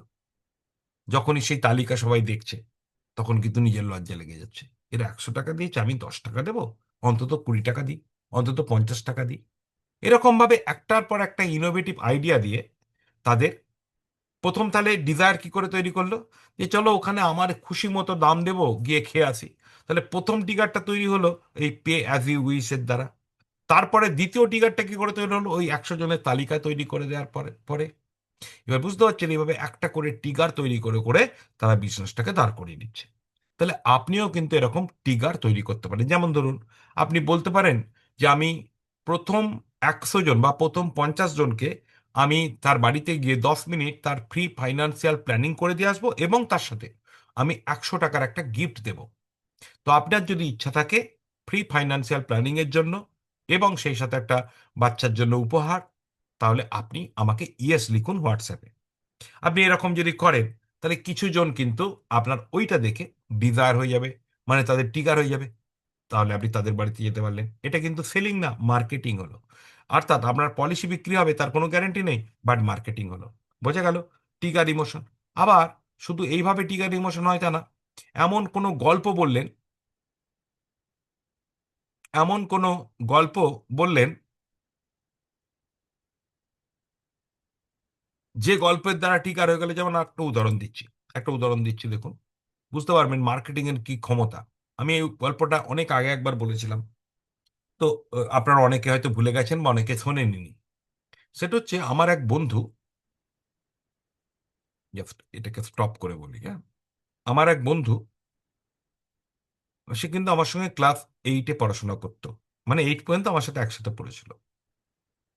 আহ, তখন আমি গ্রামের স্কুলে পড়তাম। তখন আমি বিশ্বভারতীতে একটু পরে এসেছি, 11 থেকে এসেছি বিশ্বভারতীতে। তো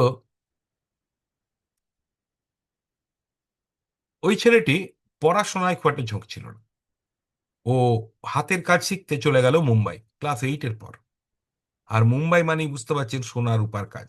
অনেক বছর আগের ঘটনা। তখন যারা মেহনত করত, ত্যাগ স্বীকার করতো, তারা দাঁড়িয়ে যেত।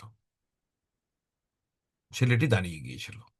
দাঁড়িয়ে মানে ও ধীরে ধীরে নিজের কারখানা করে ফেলল এবং যথেষ্ট ভালো ইনকাম করছিল। ভেবে দেখুন, ৯০-এর দশকে মাসে ৩ লক্ষ টাকা ইনকাম করতো, মানে কতটা ইনকাম! আমি তার অফিসে গেছি, তার কারখানায় গেছি, আমাদের আমন্ত্রণ করে নিয়ে গিয়েছিল মুম্বাইয়ে, ম্যাডাম গেছে। তারপর তার মানে আমি বলার পর সে ৩-৪টে পলিসি করেছিল একটা এজেন্টের কাছে। অবশ্য তার নিজেরও ইচ্ছা ছিল। তারপর একদিন একটা বিরাট দুর্ঘটনা। আমার বন্ধুকে একজন গুলি করেছিল। মানে একটা কোনো ব্যক্তি আততায়ী বা তারই কোনো রাইভাল ব্যক্তি গুলি করেছিল। সঙ্গে সঙ্গে মারা যায়নি। ৭ মাস বেঁচে ছিল। তারপর কলকাতার হসপিটালে, মুম্বাইয়ের হসপিটাল থেকে কলকাতার হসপিটাল, কলকাতা হসপিটালে ৭ মাস পর মারা যায়। বাড়িতে মারা যায় সঙ্গে।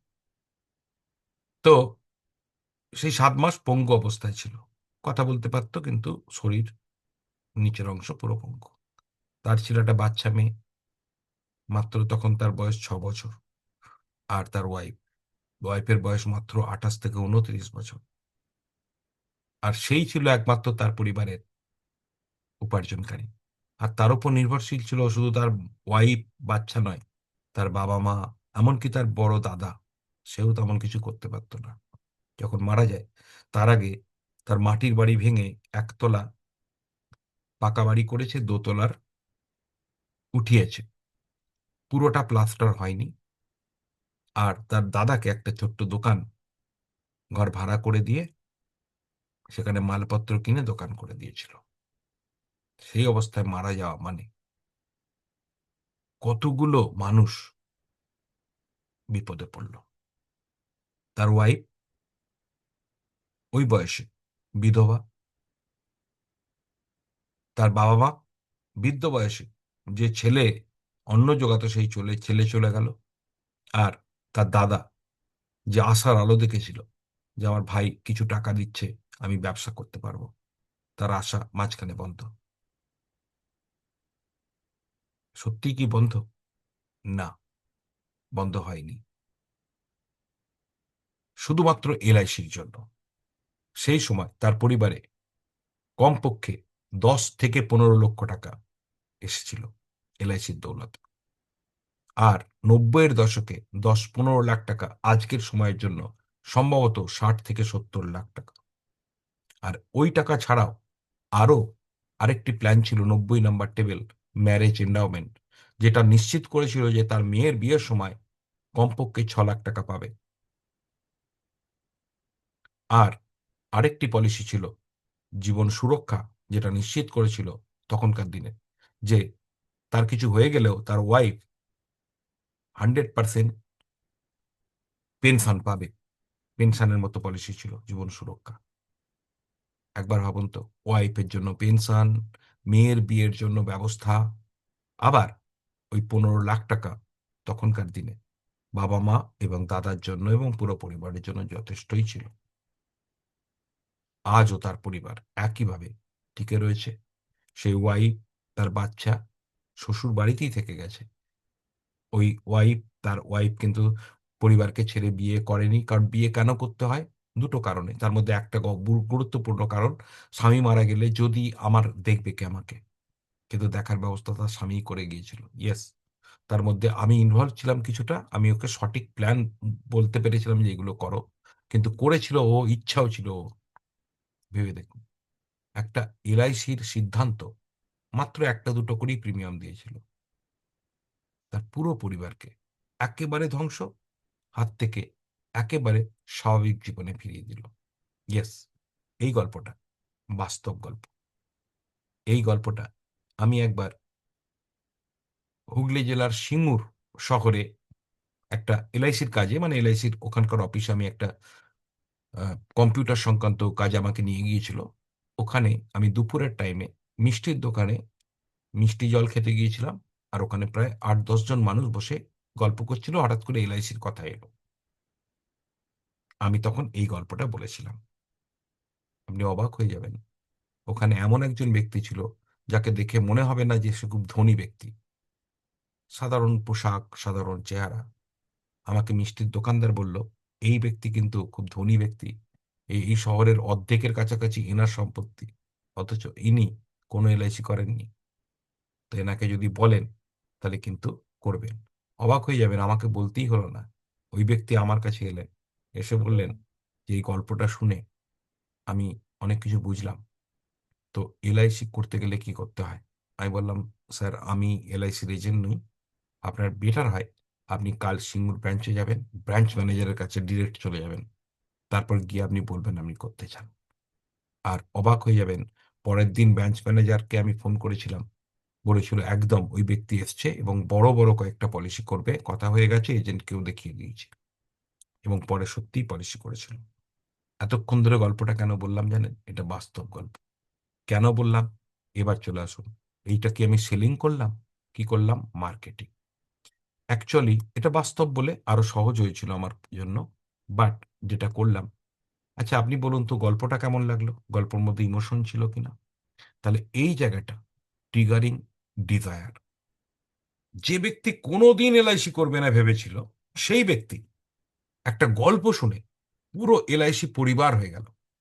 উনি বয়স্ক, ওনার নামে করেননি, নাতি নাতনি ছেলে বউ বৌমা সবাইকার নামে করিয়েছে। আমি পরে খুব খোঁজ নিয়ে নিয়েছি। অবাক হয়ে যাবেন যে একটা গল্প একটা ইমোশনাল ট্রিগার করে দেয়। তাই ট্রিগারিং ডিজায়ার এটা হচ্ছে psychological emotional marketing. You can do it. Building trust, বিশ্বাসযোগ্যতা তৈরি করা।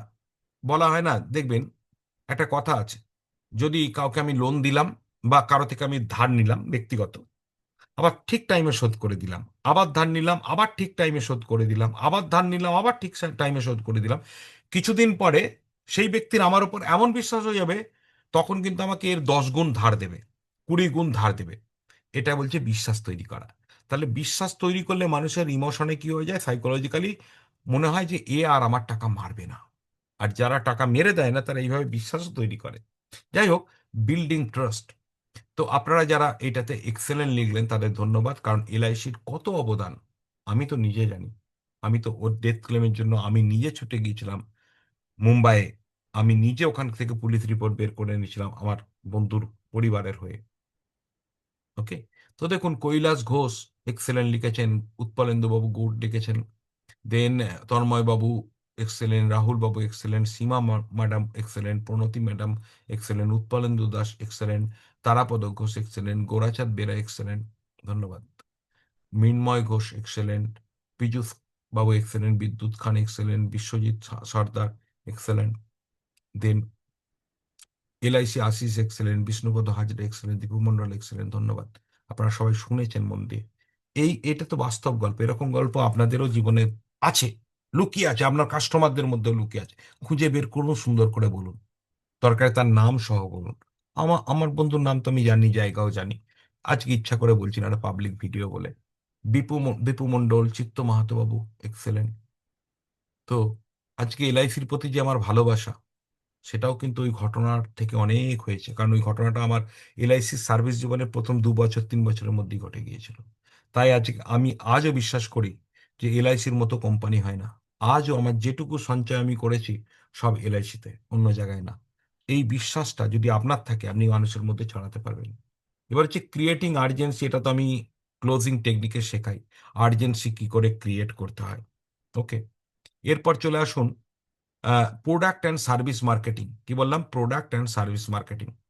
এখানে আপনার ইউএসপি ক্রিয়েশন, এটা তো আমি প্রোডাক্ট যখন দেখাই, পলিসি দেখাই, প্রত্যেকটা পলিসির ইউএসপি দেখাই, এই ইউএসপি গুলো আপনি লিখে রাখবেন। ইউএসপি গুলো আপনি হোয়াটসঅ্যাপেও ছাড়তে পারবেন। ইউএসপি গুলো আপনি লিখে কাস্টমারকে দেখাবেন যে এই পলিসির এই হচ্ছে USP. Pricing strategy, pricing strategy আমি আপনাদের শেখাই, অর্থাৎ ইট ইজ ভেরি ইম্পর্টেন্ট। আমি কিভাবে শেখাই দেখবেন, আপনি দেখবেন আমি বলি ডেলিতে বলুন, আমি দেখবেন যে আগে বলি বাজেট আপফ্রন্ট, এই সিস্টেমগুলো আমি সেলিংয়েই শিখিয়ে দিই। So it is very easy. Launch campaigns, এটা কিন্তু আমরা অনেকেই করতে পারি, আমরা করি অনেক সময়। এই যেমন 12 তারিখ থেকে জীবন উৎসব পলিসির সম্ভবত একটা সিঙ্গেল প্রিমিয়াম আসছে। তাহলে এইটা যখন লঞ্চ হবে তার আগে থাকতেই ক্যাম্পেন করা, বা লঞ্চ হয়ে গেলে ক্যাম্পেন করা। আপনি ক্যাম্পেন করছেন ওই প্ল্যানের, কিন্তু বিক্রি হয়তো অন্য প্ল্যানও হতে পারে, লঞ্চ ক্যাম্পেন করতে পারেন। টেস্টিমোনিয়াল এবং সোশ্যাল প্রুফ, অর্থাৎ বিভিন্ন ধরনের প্রমাণপত্র। সোশ্যাল প্রুফ কাকে বলে? একজন কাস্টমার আপনার ডেথ ক্লেমের চেক পাচ্ছে, তার ছবি তুলে রাখুন। একজন কাস্টমার সে এলআইসির প্রপোজাল সিগনেচার করছে, তারও ছবি তুলে রাখুন। কোনো একজন কাস্টমার আপনাকে সম্মানিত করছে, বা আপনি কাস্টমারকে সম্মানিত করছেন, তার ছবি তুলে রাখুন। এই এই ধরনের বিভিন্ন সোশ্যাল প্রুফ, শুধু আপনারই কাস্টমার কেন, অন্যদের কাস্টমারের ক্ষেত্রেও তাই।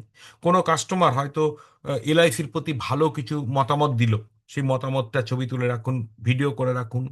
আপনি চাইলে আপনার কাস্টমারদের কাছে গিয়ে ছোট ছোট ভিডিও বানাতে পারেন, যে আমার যারা ভালো ভালো কাস্টমার আছে তাদের কাছে আমি যাওয়া আগে থাকতে বলে রাখবো, স্যার এলআইসি আপনার ভালো লাগে, পছন্দ লাগে? তারা বললো হ্যাঁ।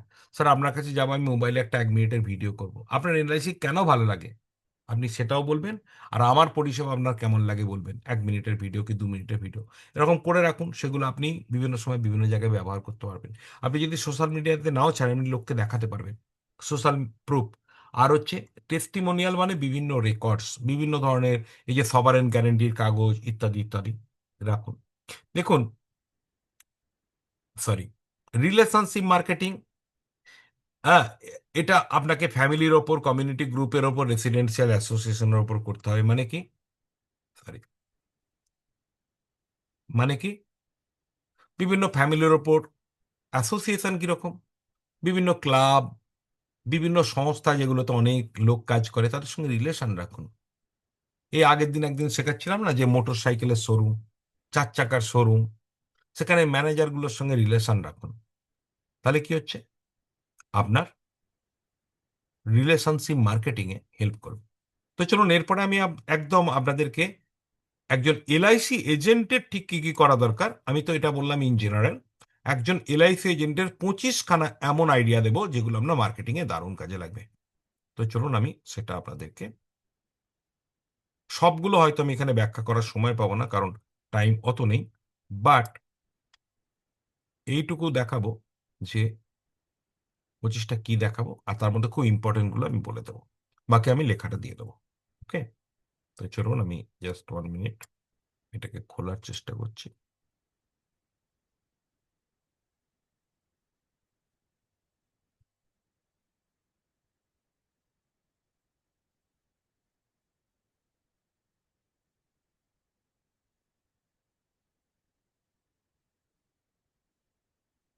এমডিআরটি কোর্স মানে শুধু প্রোডাক্ট আর পলিসি সেলিং নয়। এমডিআরটি কোর্স মানে আপনার সামগ্রিক বৃদ্ধি। বাই দ্য বাই, যারা এমডিআরটি কোর্সে রয়েছেন এবং কিছু বন্ধু যারা আমার আগের বছরের কোর্সে ছিলেন কিন্তু কোনো কারণে এবছর রিনিউ করেননি, তাদের সবাইকে কিন্তু আজকে আমি স্বাগত জানাই। আর যারা গত বছরে ছিলেন কিন্তু এবছর রিনিউ করেননি, তাদেরকে বলবো যে এবছর কিন্তু আমার পুরো ট্রেনিংয়ের সিলেবাস পাল্টে গেছে, অনেক জিনিস নতুন হয়েছে। আপনি এমডিআরটি হওয়া ছাড়াও এখানে পুরো লাইফ চেঞ্জ হয়ে যাবে, এবং পুরো আইডিয়াস চেঞ্জ হয়ে যাবে, এইটুকু বলতে পারি। এখনো পর্যন্ত যে কদিন ক্লাস হয়েছে অত্যন্ত কার্যকরী। এখনো পর্যন্ত এখানে রেজাল্ট খুব ভালো আসছে, তাই যারা রিনিউ করেননি, অনেকের কারণ আছে। আমার কোর্স খারাপ লাগে এরকম কেউ বলেননি এবং বলবেনও না, কারণ আমি জানি এখানে কোর্স খুব ভালো। অনেকে করেননি কি কারণে সেটাও বলে দিই, অনেকে রিনিউ করেননি পয়সার জন্যও করেননি, এমন নয় কিন্তু কারণ। যারা করেননি তারা মূলত অনেক সময় ভাবছেন যে টাইম পাচ্ছি না, ক্লাস করতে পারছি না, বা স্যার শেখাচ্ছে না, আমি সেটাকে ইউজ করতে পারছি না। দেখুন, আমরা যখন পড়াশোনা করতাম তখন কি সব বইটা পড়ার মতো সবসময় টাইম পেতাম?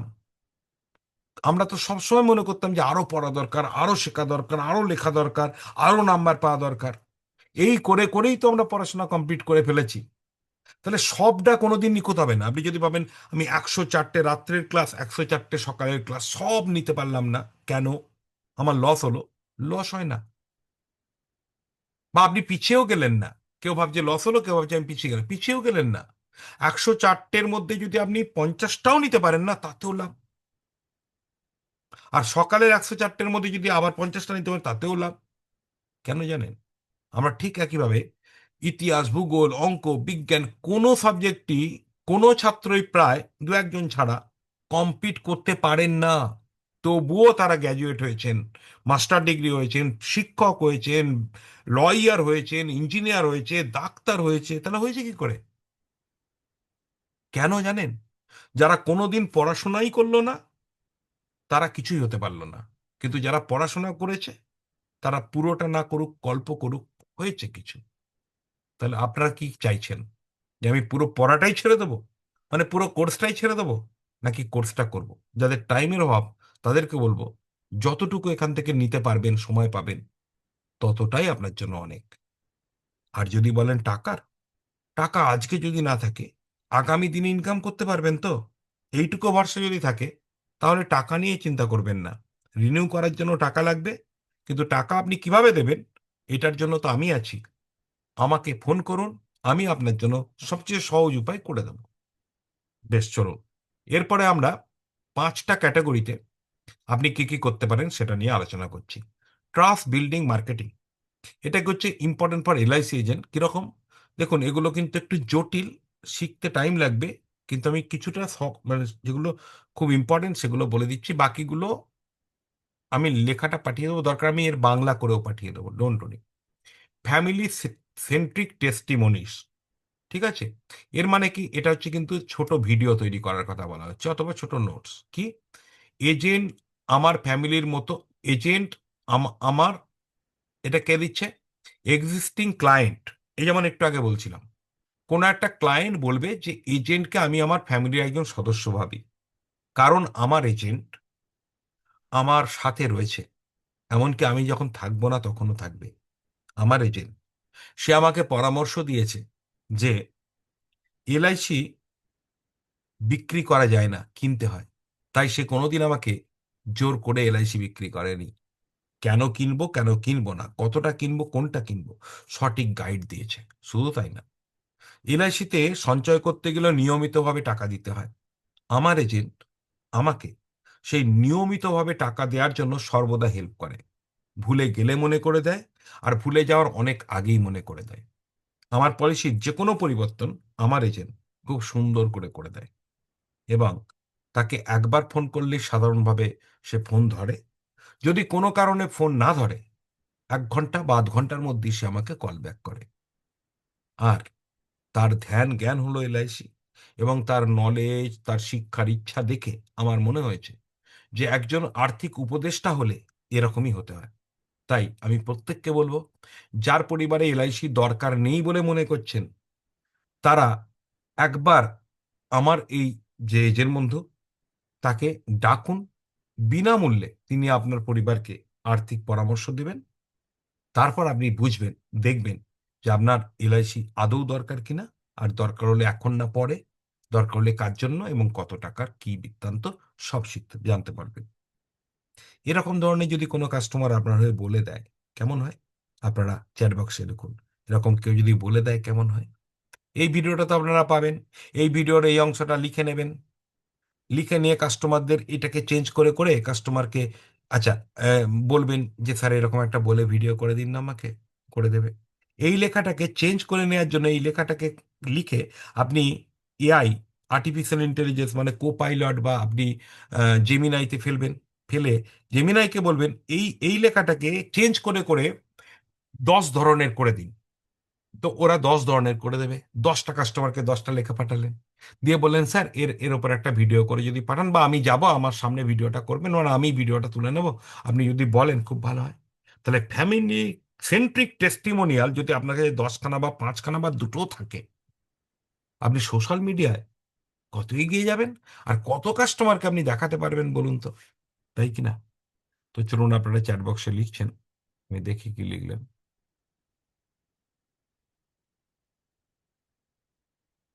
আপনারা এক্সেলেন্ট লিখেছেন, মানে এটা খুব ভালো। বুঝতে পারছেন এই একটা অস্ত্র কত কাজ করবে। এবার দেখুন, ক্লায়েন্ট বার্থডে অ্যানিভার্সারি রিচুয়াল। ক্লায়েন্টের জন্মদিন এবং অ্যানিভার্সারির যে রিচুয়াল হয়, সেই সময় আপনাকে পার্সোনালাইজড মেসেজ এবং স্মল ডিজিটাল কার্ড, এইটুকু তো পাঠানো অন্তত। আচ্ছা, এবার আপনি বুঝবেন কি করে কার কবে বার্থডে এবং অ্যানিভার্সারি? এর জন্য একটা ফর্ম তৈরি করা যায়, অথবা গুগল ফর্ম তৈরি করা যায়। আপনি গুগল ফর্ম ছাড়ুন এবং বিভিন্ন কাস্টমারের হোয়াটসঅ্যাপে পাঠান, স্যার এই ফর্মটা একটু ফিল আপ করে পাঠিয়ে দেবেন কাইন্ডলি, এটা আমার এবং আপনার দুজনকারই উপকার হবে। ফর্মে কি থাকবে? গুগল ফর্মে তার নাম, তার জন্মদিন, তার বিবাহ বার্ষিকী, তার ছেলে মেয়েদের নাম, তাদের জন্মদিন, ব্যাস। এই কটাই, আর কিছু লাগলো না।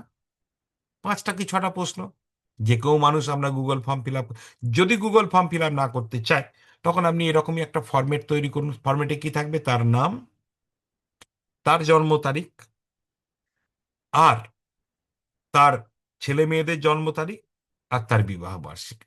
ব্যাস এই কটা। একটা ছোট্ট ফর্ম তৈরি করুন, সেই ফর্মটা নিয়ে তাদের থেকে ফিল আপ করে নিন, তাহলে আপনার কাছে টোটাল ক্লায়েন্টদের বার্থডে এবং অ্যানিভার্সারি ডেট জানা হয়ে গেল। এবার সেই ডেটে আপনি খাতা তৈরি করুন বা এক্সেল করুন। সেখানে আপনি এ, সেই ডেটে আরেকটা আছে গুগল ক্যালেন্ডার। গুগল ক্যালেন্ডার প্রত্যেকের মোবাইলে আছে।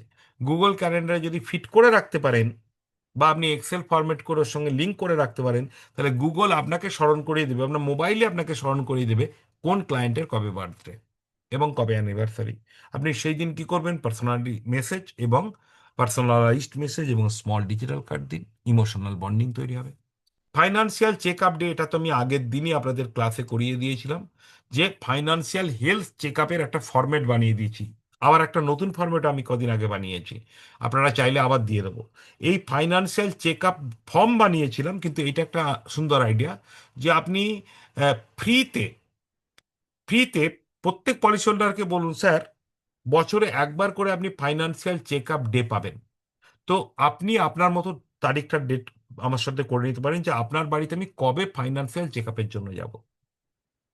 এটা একটা কাজ হয়ে যাবে। আচ্ছা, ফ্যামিলি প্রোটেকশন স্টোরি টেলিং, এইটা তো আমি একটু আগেই যেমন বললাম, যে আপনি কোনো রিয়েল লাইফ স্টোরি বলুন, নন সেন্সিটিভ, এমন বলবেন না যাতে সেন্সিটিভ হয়ে যায়। নন সেন্সিটিভ, সেন্সিটিভ আর ইমোশনাল দুটো কিন্তু আলাদা। নন সেন্সিটিভ মানে এমন কোনো বলবেন না যাতে মানুষের ইগোতে হার্ট হয়। যেমন আমি একজন ধনী ব্যক্তির গল্প করতে একটা গরিব মানুষকে যদি হার্ট করে ফেলি, মুশকিল হয়ে যাবে, তাহলে আমাকে নন সেন্সিটিভ ওয়েতে বলতে হবে। How LIC help families during crisis, তাদের পরিবারের সংকটের সময় কিভাবে হেল্প করেছিল, এরকম গল্প, মানে যেমন আমি বললাম। এবার হচ্ছে নেবারহুড ট্রাস্ট সার্কেল, এটা কিন্তু একটা নতুন আইডিয়া।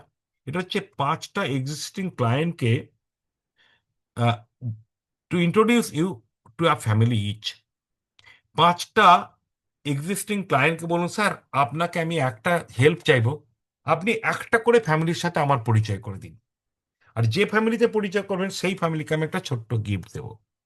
শুধু সেই ফ্যামিলিকে না, আপনাকেও একটা, আপনার ফ্যামিলিকে আমি একটা ছোট্ট গিফট দেবো। নতুন বছর আছে স্যার, একটা ফ্যামিলির সঙ্গে আমার ইন্ট্রোডাকশন করে দিন। এটা হচ্ছে নেবারহুড ট্রাস্ট সার্কেল। কেন? যে পরিবারটাকে, যে ক্লায়েন্টটাকে বললেন, সে তার প্রতিবেশীর একটা পরিবারকে দেবে, তাহলে প্রতিবেশীদের মধ্যে বিশ্বাস থাকে, আপনি সেই বিশ্বাসটা অর্জন করতে পারবেন। এবার চলুন ডিজিটাল মার্কেটিং, তাহলে প্রথমটা আমরা কি দেখলাম, এটা হচ্ছে ট্রাস্ট বিল্ডিং এর মার্কেটিং। আচ্ছা, এরপরে দেখবো ডিজিটাল মার্কেটিং। এখানটায় হচ্ছে হোয়াটসঅ্যাপ স্ট্যাটাস মার্কেটিং। এটা আপনারা জানেন, বর্তমানে হোয়াটসঅ্যাপ স্ট্যাটাস প্রচুর জন দিচ্ছে। প্রতিদিন একটা করে মোটিভেশনাল লাইন দিতে পারেন, অথবা ফাইন্যান্সিয়াল অ্যাওয়ারনেস টিপ দিতে পারেন, অথবা এলআইসি প্রোডাক্টের হাইলাইট দিতে পারেন, অথবা কোনো ক্লায়েন্টের সাকসেস স্টোরি দিতে পারেন হোয়াটসঅ্যাপ স্ট্যাটাসে। যারা এটা পারেন না, তারা কাইন্ডলি আমাকে ফোন করবেন বা আমার অ্যাসিস্ট্যান্টকে ফোন করবেন, সে আপনাকে শিখিয়ে দেবে। আচ্ছা, এবার চলুন, তবে কাল আর পরশু দিন কাইন্ডলি আমাকে ফোন করবেন না, কারণ কাল আর পরশু আমার শান্তিনিকেতনে ট্রেনিং আছে। আপনাদের মধ্যেও কিছু এজেন্ট বন্ধু আসছেন। আর কাল পরশু, যে কালকে যে ট্রেনিংটা হওয়ার কথা রবিবার, ওটা কিন্তু আমি আগেই লিখে দিয়েছি, ওটা হবে মঙ্গলবার রাত্রে। আর মঙ্গলবারের সকালে প্রভাতী প্রোগ্রামটা সম্ভবত হবে বুধবার সকালে। আচ্ছা, এরপর হচ্ছে শর্ট রিল। এটা কিন্তু ইউটিউবের জন্য বা ফেসবুকের জন্য। কি টপিকের ওপর করবেন এখানে কয়েকটা দিয়ে দিয়েছি। যেমন টার্ম ইন্স্যুরেন্স, এটা টার্ম না করবেন না, এটা আপনি এন্ডাওমেন্ট। এন্ডাওমেন্ট ইন্স্যুরেন্স কেন খুব ইম্পর্টেন্ট, সেটা আপনি এর ওপর পলিসি একটা ছোট্ট 20-30 সেকেন্ডের করতে পারেন। আচ্ছা, কি করে আপনি আইনগতভাবে ট্যাক্স বাঁচাতে পারেন, তার উপর করতে পারেন। চিলড্রেনদের জন্য প্যারেন্টদের কিভাবে সিকিউর করা উচিত, সেটার উপর, মানে বিভিন্ন টপিক। এটা যদি চান আপনি, আমি আপনাকে 100খানা টপিক আমি করে দেবো। টপিকের ওপর খালি 20-30 সেকেন্ড তৈরি করা। আচ্ছা, এই গুগল ফর্মের মাধ্যমে লিড ম্যাগনেট তৈরি করা। এই যেমন আপনি এটা পুরো মার্কেটে ছড়িয়ে দিতে পারেন, পুরো মার্কেটে, চেনা অচেনা ব্যক্তির কাছে। Free financial fitness fitness sorry fitness test 2 মিনিটে। এটা কি করবেন? এটা গুগল ফর্ম তৈরি করুন। ওই যেটা আমি তৈরি করে দিয়েছিলাম আপনাদেরকে, ফাইন্যান্সিয়াল হেলথ চেক আপ, ওইটা কি গুগল ফর্ম তৈরি করুন। ওকে, তো তৈরি করে আপনি 2 মিনিট টাইম লাগবে মাত্র একটা ফর্ম ফিল আপ করতে। এটা চারদিকে ছড়িয়ে দিই। যদি এই ব্যাপারে বিস্তারিত জানতে চান, আমি আবার এই নিয়ে ক্লাস করে দেবো, কারণ এটা তো করতেই হবে। এছাড়া লোকাল গুগল বিজনেস প্রোফাইল, এটা অনেকের নেই, কিছু এজেন্টের আছে, কিছু এজেন্টের নেই। লোকাল গুগল বিজনেস প্রোফাইল তৈরি করুন। আপনি যে একজন ব্যবসায়ী, আপনি যে একজন প্রফেশনাল, আপনার লোকাল লোকেই জানে না, জানাতে হবে গুগলের মাধ্যমে। ইউটিউবের জন্য শর্ট তৈরি করুন, শর্ট মানে শর্ট ভিডিও। এবার হচ্ছে community based marketing, what is this thing? এটা হচ্ছে অ্যাপার্টমেন্ট রেসিডেন্সিয়াল ওয়ার্কশপ। অনেক জায়গায় এখন রেসিডেন্স তৈরি হয়েছে, অ্যাপার্টমেন্ট তৈরি হয়েছে। একটা অ্যাপার্টমেন্ট মানে সেখানে 40, 50, 60, 100 পরিবার থাকে।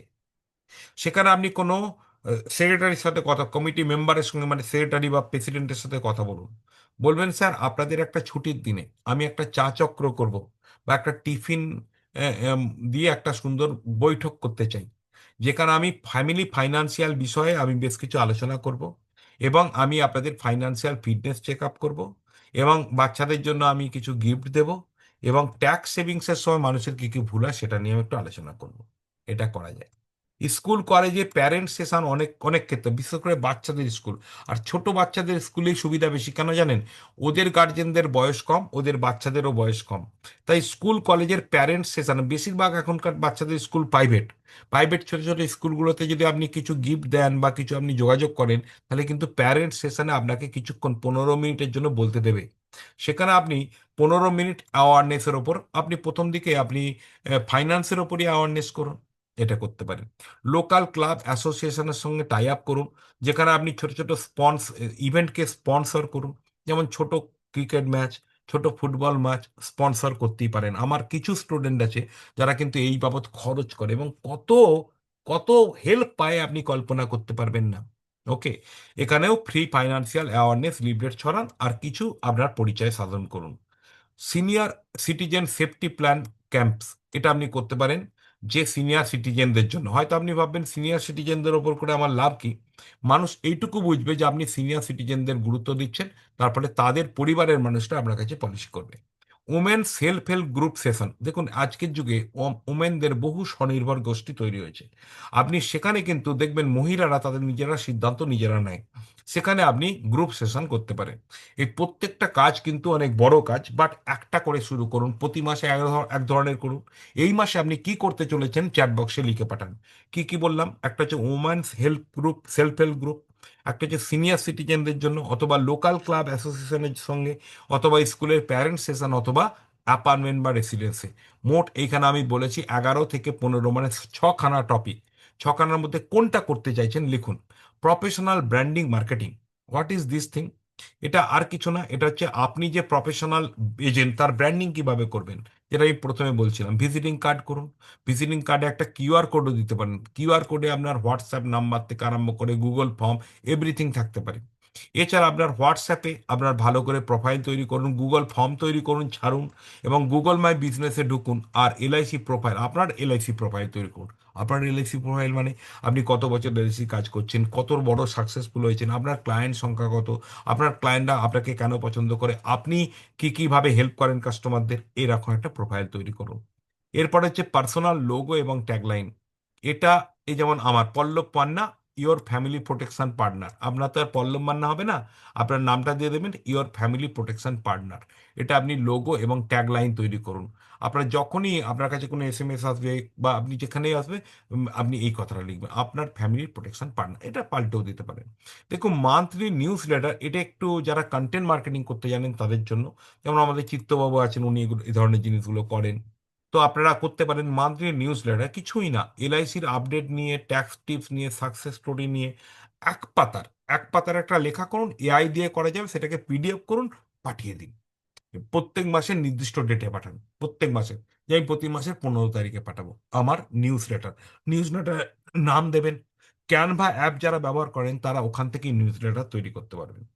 Client of the month recognition, এটা হচ্ছে আপনি প্রত্যেক মাসে আপনার সেরা ক্লায়েন্ট যে হবে, তা তা তাকে আপনি কনগ্রেচুলেশন করুন, স্যার আপনি আমার এই মাসের সেরা ক্লায়েন্ট হয়েছেন, সেরা ক্লায়েন্ট হয়েছেন। তো স্যার আপনাকে আমি তো একটা গিফট দেবই, আর আপনার পারমিশন নিয়ে আমি এটা কিন্তু সোশ্যাল মিডিয়াতে দেব, আপনার সঙ্গে একটা ছবি তুলবো, সেই ছবিটা আমি দেব। যখন আমি পুরস্কার দেবো আপনাকে, তখন সেই ছবিটা আমি কিন্তু সোশ্যাল মিডিয়ায় দেবো, যে আমার ক্লায়েন্ট, সেরা ক্লায়েন্ট এই মাসের। এটা আপনি সোশ্যাল মিডিয়ায় দিন। তখন দেখবেন অনেক মানুষ আপনার সেরা ক্লায়েন্ট হওয়ার জন্য আপনার কাছে ক্লায়েন্টশিপ নেবে। 20 নাম্বার হচ্ছে প্রফেশনাল ড্রেস কোড। এটা কিন্তু খুবই দরকার। ড্রেস কোড নিয়ে আপনাদের আলোচনা আমি পরে একটা ক্লাসে করব। Sales boosting marketing idea. দেখুন 5-5-5 রুল বলে একটা রুল আছে। সেটা কি? এটা হচ্ছে, এটা একদম মার্কেটের মার্কেটিং। সেটা হচ্ছে 5টা নিউ কন্ট্যাক্ট প্রতিদিন জোগাড় করুন, 5জনকে প্রতিদিন ফলো আপ করুন, আর 5টা সার্ভিস কল করুন। সার্ভিস কল মানে জানেন, সার্ভিস কল করুন। তাহলে 5টা নতুন নাম চাই, 5টা ফলো আপ চাই। ফলো আপ মানে যাকে আগে কথা বলে এসেছেন পরের দিন ফলো আপ করবেন, আর 5টা সার্ভিস কল চাই। এবার হচ্ছে পলিসি রিভিউ উইক ক্যাম্পেন। আগে দেখেছিলাম free financial check up campaign, আর এখন হচ্ছে পলিসি রিভিউ উইক। আপনি এটা আপনার অফিসে করতে পারেন, বা আপনার বাজারে কোনো একটা জায়গায় আহ, 1 সপ্তাহ একটা জায়গা ভাড়া নিয়ে করতে পারেন। যে আমি একটা টেবিল পাতবো, সেখানে আমি আমার কাস্টমার, বাইরের কাস্টমার, সবাইকার জন্য পলিসি রিভিউ উইক করব। স্যার, আপনার পলিসির আপডেট চেক করে দেব, আপনার পলিসির কি অবস্থা আছে, আপনার পলিসি ঠিক চলছে কিনা, ঠিক জমা পড়ছে কিনা, উম, আপনার পলিসিতে কোনো অসুবিধা হচ্ছে কিনা, সব আমি কিন্তু চেক করে দেবো। আজকের যুগে অ্যাপের মাধ্যমে সব করা যায়, এটা করতে পারেন। ট্যাক্স সেশন ব্লিচ, এটা অনেক সময় করা যায় জানুয়ারি থেকে মার্চ, যে আমি ডেলি ট্যাক্স সেভিংস কন্টেন্ট এবং কুইক মিটিংস এগুলো করতে পারি। স্যার, ট্যাক্স সেভিংসের ব্যাপারে আমি আপনাকে হেল্প করব, এই নিয়ে আপনি ট্যাক্সের উপর একটা গ্রুপ তৈরি করতে পারেন হোয়াটসঅ্যাপে, এবং সেখানে ডেলি কন্টেন্ট দিন। তবে এটা তারাই করবেন যারা ট্যাক্সটা ভালো করে বোঝেন। 24 নাম্বার হচ্ছে চিলড্রেন্স ফিউচার মান্থ। অর্থাৎ আপনি চিলড্রেন প্ল্যানের ওপর একটা গোটা মাস দিতে পারেন। আপনি ধরুন এই মাসটা যদি নাও করেন, ফেব্রুয়ারি মাসটাকে চিলড্রেন্স মান্থ হিসেবে টার্গেট করুন, যে আমি ফেব্রুয়ারি মাসে যত পলিসি করব, যত ক্যাম্পেইন করব চিলড্রেন্স ফিউচারের ওপর, এরকমও করতে পারেন। কিন্তু আমি বলবো, এই যে 25টা জিনিস দেখাচ্ছি, তার মধ্যে 25টাই করতে হবে আপনাকে, এরকম কোনো দিব্যি নেই। আপনি এর মধ্যে যেটা ভালো লাগবে করবেন। এমডিআরটি চ্যালেঞ্জ বোর্ড। এবার হচ্ছে আপনি পাবলিকলি জানান যে আমি এবছর এমডিআরটি করতে চলেছি, এবং মাঝে মাঝে আপডেট দিন যে আমার 10% কমপ্লিট, আমার 20% কমপ্লিট, পাবলিকলি জানান। ওকে, এটাও করানো যায়। আশা রাখি আপনারা ভালো করে আত্মস্থ করে নিয়েছেন। বাকি তো আমি আপনাদেরকে এটা গ্রুপে দিয়ে দেবো, এবং চাইলে আমি এটা বাংলাও হয়তো করে দেবো। আপনারা যারা লাস্টে লিখলেন, তারা কি লিখলেন একবার দেখি। বিশ্বজিৎ বাবু লিখেছেন উমেন সেলফ হেল্প গ্রুপ করবেন। বাকিরা কেউ তেমন কিছু লেখেননি। বিষ্ণুপদ বাবু লিখেছেন আমি 5-5-5 রুলসটা মানব। বাকিরা মনে মনে লিখে নিয়েছেন, কিন্তু করবেন। আজকের ক্লাসে অনেক কিছু শিখলেন। একটুখানি জিনিস বলেছিলাম যে আমি টাইম ম্যানেজমেন্টের নিয়ে কথা বলবো, তো এটাও আমি বলবো। এই জন্য আমি কিন্তু ব্রেক নিইনি। ওকে, দাঁড়ান 1 মিনিট, আমি একটু খুলি।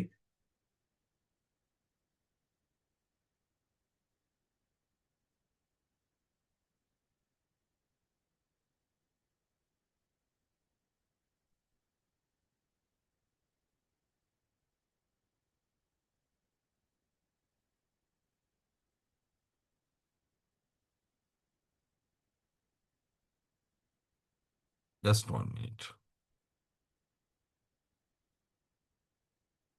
একটুখানি সময় দিন আমাকে। করে রেখেছি, আমি খুঁজে পাচ্ছি না।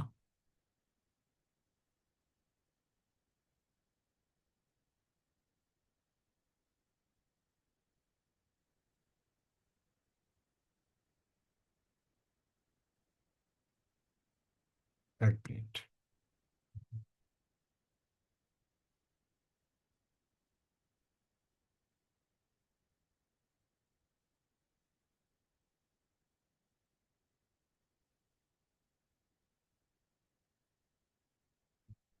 শেয়ার কি হচ্ছে?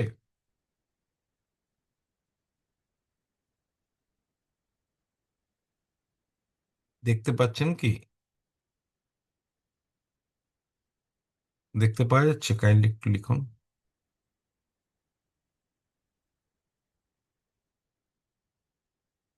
ওকে, দেখতে পাওয়া যাচ্ছে। দেখুন, টাইম ম্যানেজমেন্ট একটা বিশাল বড় সাবজেক্ট। তো টাইম ম্যানেজমেন্ট কেন করতে হবে আমি প্রথমে বলেছি, তো আমি কয়েকটা আইডিয়া দিচ্ছি। Win the morning, 90 minute power block করুন সকালবেলা। কি করতে হবে? 20 মিনিট সারা দিনের জন্য কাজ করুন, planning for the day. 30 minute নতুন প্রসপেক্টের জন্য, এগুলো আমি কিন্তু আগেও বলেছি, এত সুন্দর করে লিখে বলিনি। 30 মিনিট নতুন কন্ট্রাক্ট প্রসপেক্টিং এর জন্য টাইম দিন। 20 মিনিট ফলো আপ কলগুলো করুন, এটা 20 মিনিটে নাও হতে পারে, এটা আধ ঘন্টা 40 মিনিটও লাগতে পারে। আর 20 মিনিট নতুন কিছু শেখার জন্য ব্যবহার করুন। তার মধ্যে তো সপ্তাহে 2 দিন আমিই শেখাচ্ছি আপনাকে, 20 মিনিটের জায়গায় 30 মিনিট, 35 মিনিট। আর বাকি দিনগুলো আপনি 20 মিনিট পড়াশোনা করুন। হতে পারে আমাদের ভিডিওগুলো দেখুন বা আমার যে পিডিএফ গুলো দেখুন, দেখবেন সারাদিনের এনার্জি পেয়ে যাবেন। মর্নিং ডিসিপ্লিন আপনার হোল ডেকে ডিসিপ্লিন করে দেবে। 5-5 রুলটা একটু আগেই বলেছি, আরেকবার বলছি। বা এটাও কিন্তু আপনার টাইম ম্যানেজমেন্টের মধ্যে পড়ে। নতুন 5টা কন্ট্যাক্ট, নতুন 5টা ফলো আপ, নতুন 5টা সার্ভিস কল। এতে করে কি হবে? এতে করে অ্যাপয়েন্টমেন্ট পাবেন, রেফারেল পাবেন, রিনুয়াল পাবেন, ট্রাস্ট বিল্ডিং হবে। এর জন্য কিন্তু কিছুটা টাইম যাবে, সেটা কিন্তু আপনাকে করতে হবে। এবার হচ্ছে, আপনার টাইম ম্যানেজমেন্ট করতে গেলে কি চাই? Appointment first mindset. তাহলে আপনাকে কি করতে হবে? ডেলি ডেলি 2টো অ্যাপয়েন্টমেন্ট মিনিমাম নিতে হবে। তবে আমি এমডিআরটি করার জন্য এটা বলেছিলাম, ডেলি আপনি যদি 3টে থেকে 4টে অ্যাপয়েন্টমেন্ট নেন ভালো হয়। এবার দেখুন, মিটিং মিটিং কিন্তু আপনাকে 5টা থেকে 7টা করতে হবে পার ডে। কিন্তু সব অ্যাপয়েন্টমেন্ট পাবেন না, 3-4টে অ্যাপয়েন্টমেন্ট পাবেন, বাকি পাবেন না।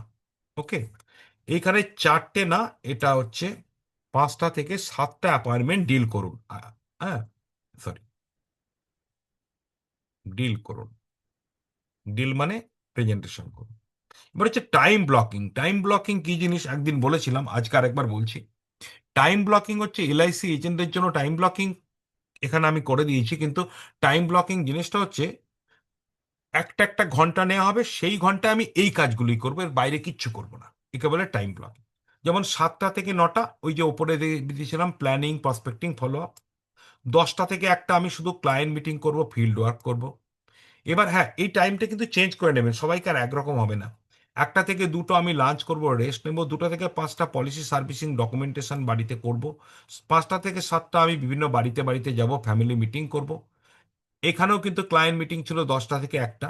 ওকে, এরপরে আমরা 8টার পর থেকে আমরা লার্নিং এবং রিভিউ করব। আপনারা যেমন 8:30টার পর থেকে করছেন, একটু চেঞ্জ হতে পারে, আপনি আপনার মতো করে নেবেন। এবার হচ্ছে নো ডিস্ট্রাকশন রুল। এটা টাইম ম্যানেজমেন্টের ফর্মুলা। এটা হচ্ছে যে আমি প্রসপেক্টিং এর সময় মিসেস বিহেভ করবো না। আমি যখন কাজ করব না, তখন আমি কয়েকটা জিনিস করবোই না। যেমন হোয়াটসঅ্যাপ স্ক্রলিং করব না, আমি আননেসেসারি কল ধরবো না, আমি অফিসে গল্প করব না, এবং আমি কোনো বিষয়ে বেশি ভাববো না। এই কটা যদি করেন, তাহলে কিন্তু আপনার প্রসপেক্টিং টাইম এবং ওভারঅল টাইম কিন্তু বেঁচে যাবে। ওকে, হোয়াটসঅ্যাপ কল করব না, আননেসেসারি কল ধরবো না বা করব না, এবং গসিপ করব না অফিসে, আর ওভার থিঙ্কিং করব না। এবার চলে আসুন উইকলি রিভিউ সিস্টেম। এইটা কিন্তু আপনার টাইম ম্যানেজমেন্টকে খুব বাঁচাবে। সেটা হচ্ছে প্রত্যেকটা শনিবার সন্ধেবেলা অথবা প্রত্যেক রবিবার সন্ধেবেলা। আমি কেন শনিবার বললাম, কারণ আমাদের রবিবার ক্লাস হয় বলে। প্রত্যেকটা শনিবার সন্ধেবেলা বা রবিবারও করতে পারেন, আপনি এটা আপনাকে রিভিউ করতে হবে। রিভিউটা আপনি পাঠাবেন আমাকে, যে হাউ মেনি, কতগুলো নতুন কন্ট্রাক্টের নাম সারা সপ্তাহে জোগাড় করেছেন, কতজনকে আপনি ফলো আপ করেছেন, কতগুলো অ্যাপয়েন্টমেন্ট নিয়েছিলেন, কতজনকে প্রেজেন্টেশন করেছেন, কতগুলো ক্লোজ করেছেন, এবং হোয়াট ব্লক ইউর প্রোডাক্টিভিটি, আপনি কাজ করতে গিয়ে বাধা কে কে পেয়েছেন। এটা করতে হবে। তাহলেই দেখবেন পরের সপ্তাহ থেকে টাইম ম্যানেজমেন্ট আরো ভালো হয়ে যাবে। কারণ সেলফ অ্যাওয়ারনেস তৈরি হবে, ডিসিপ্লিন তৈরি হবে। ডিসিপ্লিন হলেই টাইম ম্যানেজমেন্ট ভালো হয়। প্রায়োরিটি পিরামিড, এটা কিন্তু খুব গুরুত্বপূর্ণ। মানে এলআইসি এজেন্টদের বোঝা উচিত যে কোন কাজ আগে করব, কোন কাজ পরে করব। যেমন অ্যাপয়েন্টমেন্ট নেওয়ার কাজ সবচেয়ে গুরুত্বপূর্ণ। তারপরে গুরুত্বপূর্ণ 2 নাম্বার হচ্ছে ফলো আপ। ফলো আপ মানে জানেন, আগে যে বলে রেখেছিল তাকে আমি পলিসির জন্য আরেকবার বলবো। সার্ভিসিং, প্রসপেক্টিং হচ্ছে তৃতীয় গুরুত্বপূর্ণ কাজ। সার্ভিসিং হচ্ছে চতুর্থ গুরুত্বপূর্ণ কাজ। লার্নিং হচ্ছে পঞ্চম গুরুত্বপূর্ণ কাজ। আর অ্যাডমিনিস্ট্রেটিভ ওয়ার্ক, অফিস কাজ হচ্ছে 6 নাম্বার। যদি বলেন যে স্যার, এখানে কোনো জায়গায় কেন আপনি প্রেজেন্টেশনটা দেননি? দেখুন, এই প্রসপেক্টিংটা কিন্তু আমরা ছোট করে বলি নাম সংগ্রহ, আসলে তা না। প্রসপেক্টিং মানে lead plus meeting. Lead generation আর মিটিংকে নিয়ে, মানে মিট করতে গেলাম, এটাও প্রসপেক্টিং। ওকে, সো এইটা নিয়ে 3 নাম্বার কাজ। তাহলে প্রথম অ্যাপয়েন্টমেন্ট নেওয়ার জন্য ফোন করব, দ্বিতীয় ফলো আপ করবো, তৃতীয় প্রসপেক্টিং করব, চতুর্থ সার্ভিসিং, পঞ্চম লার্নিং, তারপরে অ্যাডমিনিস্ট্রেটিভ। কেন লাস্টে ফেলেছে জানেন? অ্যাডমিনিস্ট্রেটিভ কাজগুলো না আপনার এমপ্লয়িকে দিয়ে করাতে হবে, আপনি সব করবেন না। আচ্ছা, এবার হচ্ছে 8 নাম্বার, 2 মিনিটের রুল। কি হচ্ছে, যদি কোনো টাস্ক 2 মিনিটের কম, এটা খুব গুরুত্বপূর্ণ রুলস, এটা কিন্তু সাইন্টিফিক রুলস। যদি কোনো কাজ 2 মিনিটের থেকে ছোট কাজ হয়, আমরা দেখবেন অনেক কাজ, ছোট ছোট কাজ ফেলে রাখি, আর সেটাই গিয়ে বড় হয়ে দাঁড়ায়, হেডেক হয়ে দাঁড়ায়। ধরুন আপনি ভাবছিলেন এই জিনিসটা আমি ব্যাগে ভরে নেব, নিয়ে আমি তারপর ফিল্ডে বেরোবো বা আমি অফিস যাব। আপনি ভরবেন ভেবেছিলেন কিন্তু ভরেননি। আপনি বাড়ি থেকে 2 কিলোমিটার যাওয়ার পর মনে পড়লো, আরে ওই জিনিসটা তো নেওয়া হয়নি। কি করতে হলো বলুন তো? আপনাকে আবার ব্যাক করতে হলো, আবার যেতে হলো, তাহলে আবার 20 মিনিট, আধ ঘন্টা টাইম চলে গেল। কেন গেল জানেন? এটা তো 2 মিনিটের ছোট কাজ ছিল, 2 মিনিটের থেকে নিচু কাজ ছিল, কিন্তু আপনি তখনই করেননি বলে। তাই যে যেসব কাজ 2 মিনিটের থেকে কম, সেটা সঙ্গে সঙ্গে করুন। এটাকে পোস্টপন করবেন না। এটা শিখে গেলে আপনার এবং আপনার পরিবার সবাই শিখে গেলে সারা জীবন কাজে লাগবে। এটা মনে রাখবেন। রিলেশনশিপ মেনটেনেন্স টাইম, এটাও কিন্তু রাখুন। আমাকে দু একজন এজেন্ট বন্ধু ফোন করে জিজ্ঞেস করেন, স্যার আমি ফ্যামিলিকে নিয়ে কোন দিন বেড়াতে যাব বলুন, ফ্যামিলির জন্য কদিন কতক্ষণ টাইম রাখবো। আমি তার উত্তরে বললাম, প্রতিদিন যদি 20 মিনিট টাইম রাখেন তাহলেও কিন্তু আপনার যথেষ্ট। ওকে, সরি, এটা আপনার ফ্যামিলির জন্য না, এটা অন্যদের ফ্যামিলির জন্য, রিলেশনশিপ মেনটেনেন্সের জন্য। আমি যেটা ওখানে একটু ভুল বললাম, ওটা হচ্ছে নিজের ফ্যামিলির জন্য যদি টাইমের কথা আমায় প্রশ্ন করে, আমি বলবো প্রতিদিন যদি 1 ঘন্টা বা আধ ঘন্টা করে নিজের ফ্যামিলির জন্য টাইম রাখেন, দ্যাটস এনাফ। তাহলে নিজের ফ্যামিলির জন্য আধ ঘন্টা রাখবো, আর অপরের ফ্যামিলির জন্য 20 মিনিট রাখবো। অপরের ফ্যামিলিতে কেন? বার্থডে মেসেজ পাঠাবো, অ্যানিভার্সারি উইশ পাঠাবো, রিনুয়াল রিমাইন্ডার, এটা ছেড়ে দিন, আর থ্যাংক ইউ নোটস পাঠাবো। এবার হচ্ছে ইভিনিং রিফ্লেকশন রিচুয়াল। এটা কিন্তু আমি আগেও শিখিয়েছিলাম। ইভিনিং রিফ্লেকশন এটা কি জিনিস? ইভিনিং রিফ্লেকশনের ওপর না আমার একটা লেখা করা আছে, আমি আপনাদের পাঠিয়েছি কিনা জানি না। একটা পুরো আমি একদিন রাত্রে বসে বসে করেছি, একটা চার্ট তৈরি করেছি, হ্যাঁ। সেই চার্টটা পাঠিয়ে দেবো, সেই চার্টটা আপনি জেরক্স করবেন, রোজ রাত্রে ওর ওপরই লিখবেন।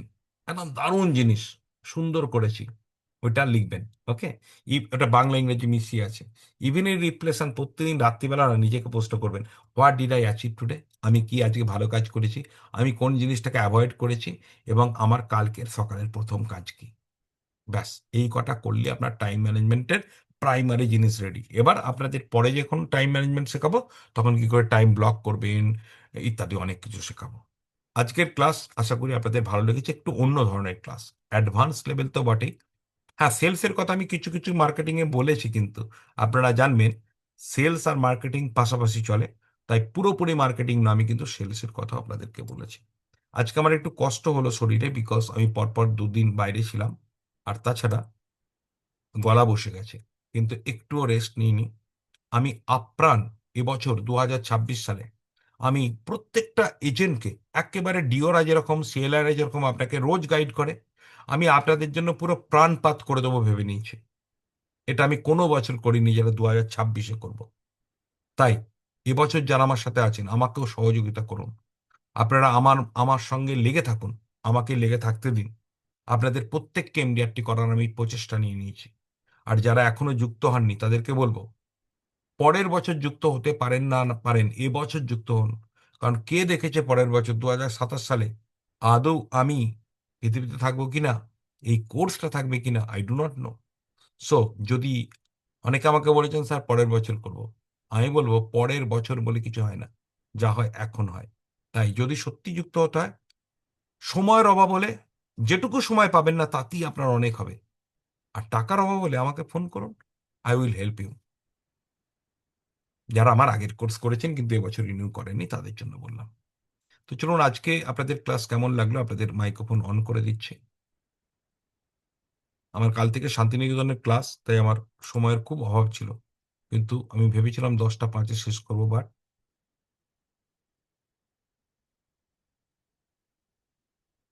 এবার আপনারা মাইক্রোফোন খুলে নিতে পারেন।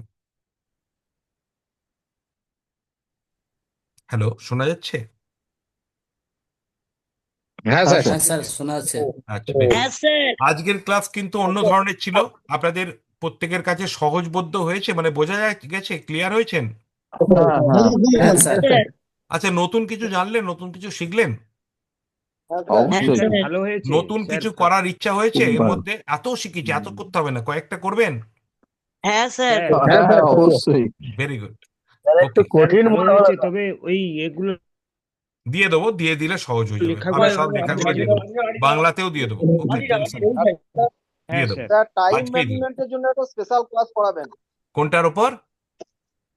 টাইম ম্যানেজমেন্টের টাইম উপর। হ্যাঁ ম্যানেজমেন্টের অবশ্যই, ওটা আমি করবোই, এটা একাধিক ক্লাস করবো। টাইম ম্যানেজমেন্ট না হলে হ্যাঁ এমডিআরটি স্যার, করতেই পারবেন না, টাইম ম্যানেজমেন্টের প্রচুর ক্লাস করি, একদম স্যার। করবোই একদম। হ্যাঁ ওকে, তো চলুন ওকে স্যার। আজকের মতো ভালো থাকুন। আর যারা আমার গত বছর কোর্স করেছিলেন এবছর রিনিউ করেননি তাদেরকে আবার বলবো যে আমার সাথে কথা বলুন। ওকে, তো চলুন এবার এলআইসি আমরা কি বলেছি, আমি হবই এমডিআরটি এরকম বলবো না, আমরা আমি চেঞ্জ হবই করে এমডিআরটি। আমি হবই এমডিআর। আজকে আমি স্লোগান চেঞ্জ করছি, আমরা প্রত্যেকবার স্লোগান চেঞ্জ করবো এবার থেকে। আগামী 355 দিনে হবই এমডিআরটি। আমি 355 দিনে হবো আগামী 355 দিনে হবই এমডিআরটি। আগামী 355 দিনে হবই এমডিআরটি। আগামী 355 দিনে হবই এমডিআরটি। আগামী এলআইসি জিন্দাবাদ, জয় হিন্দ, শুভরাত্রি। জয় হিন্দ। জয় হিন্দ। শুভরাত্রি।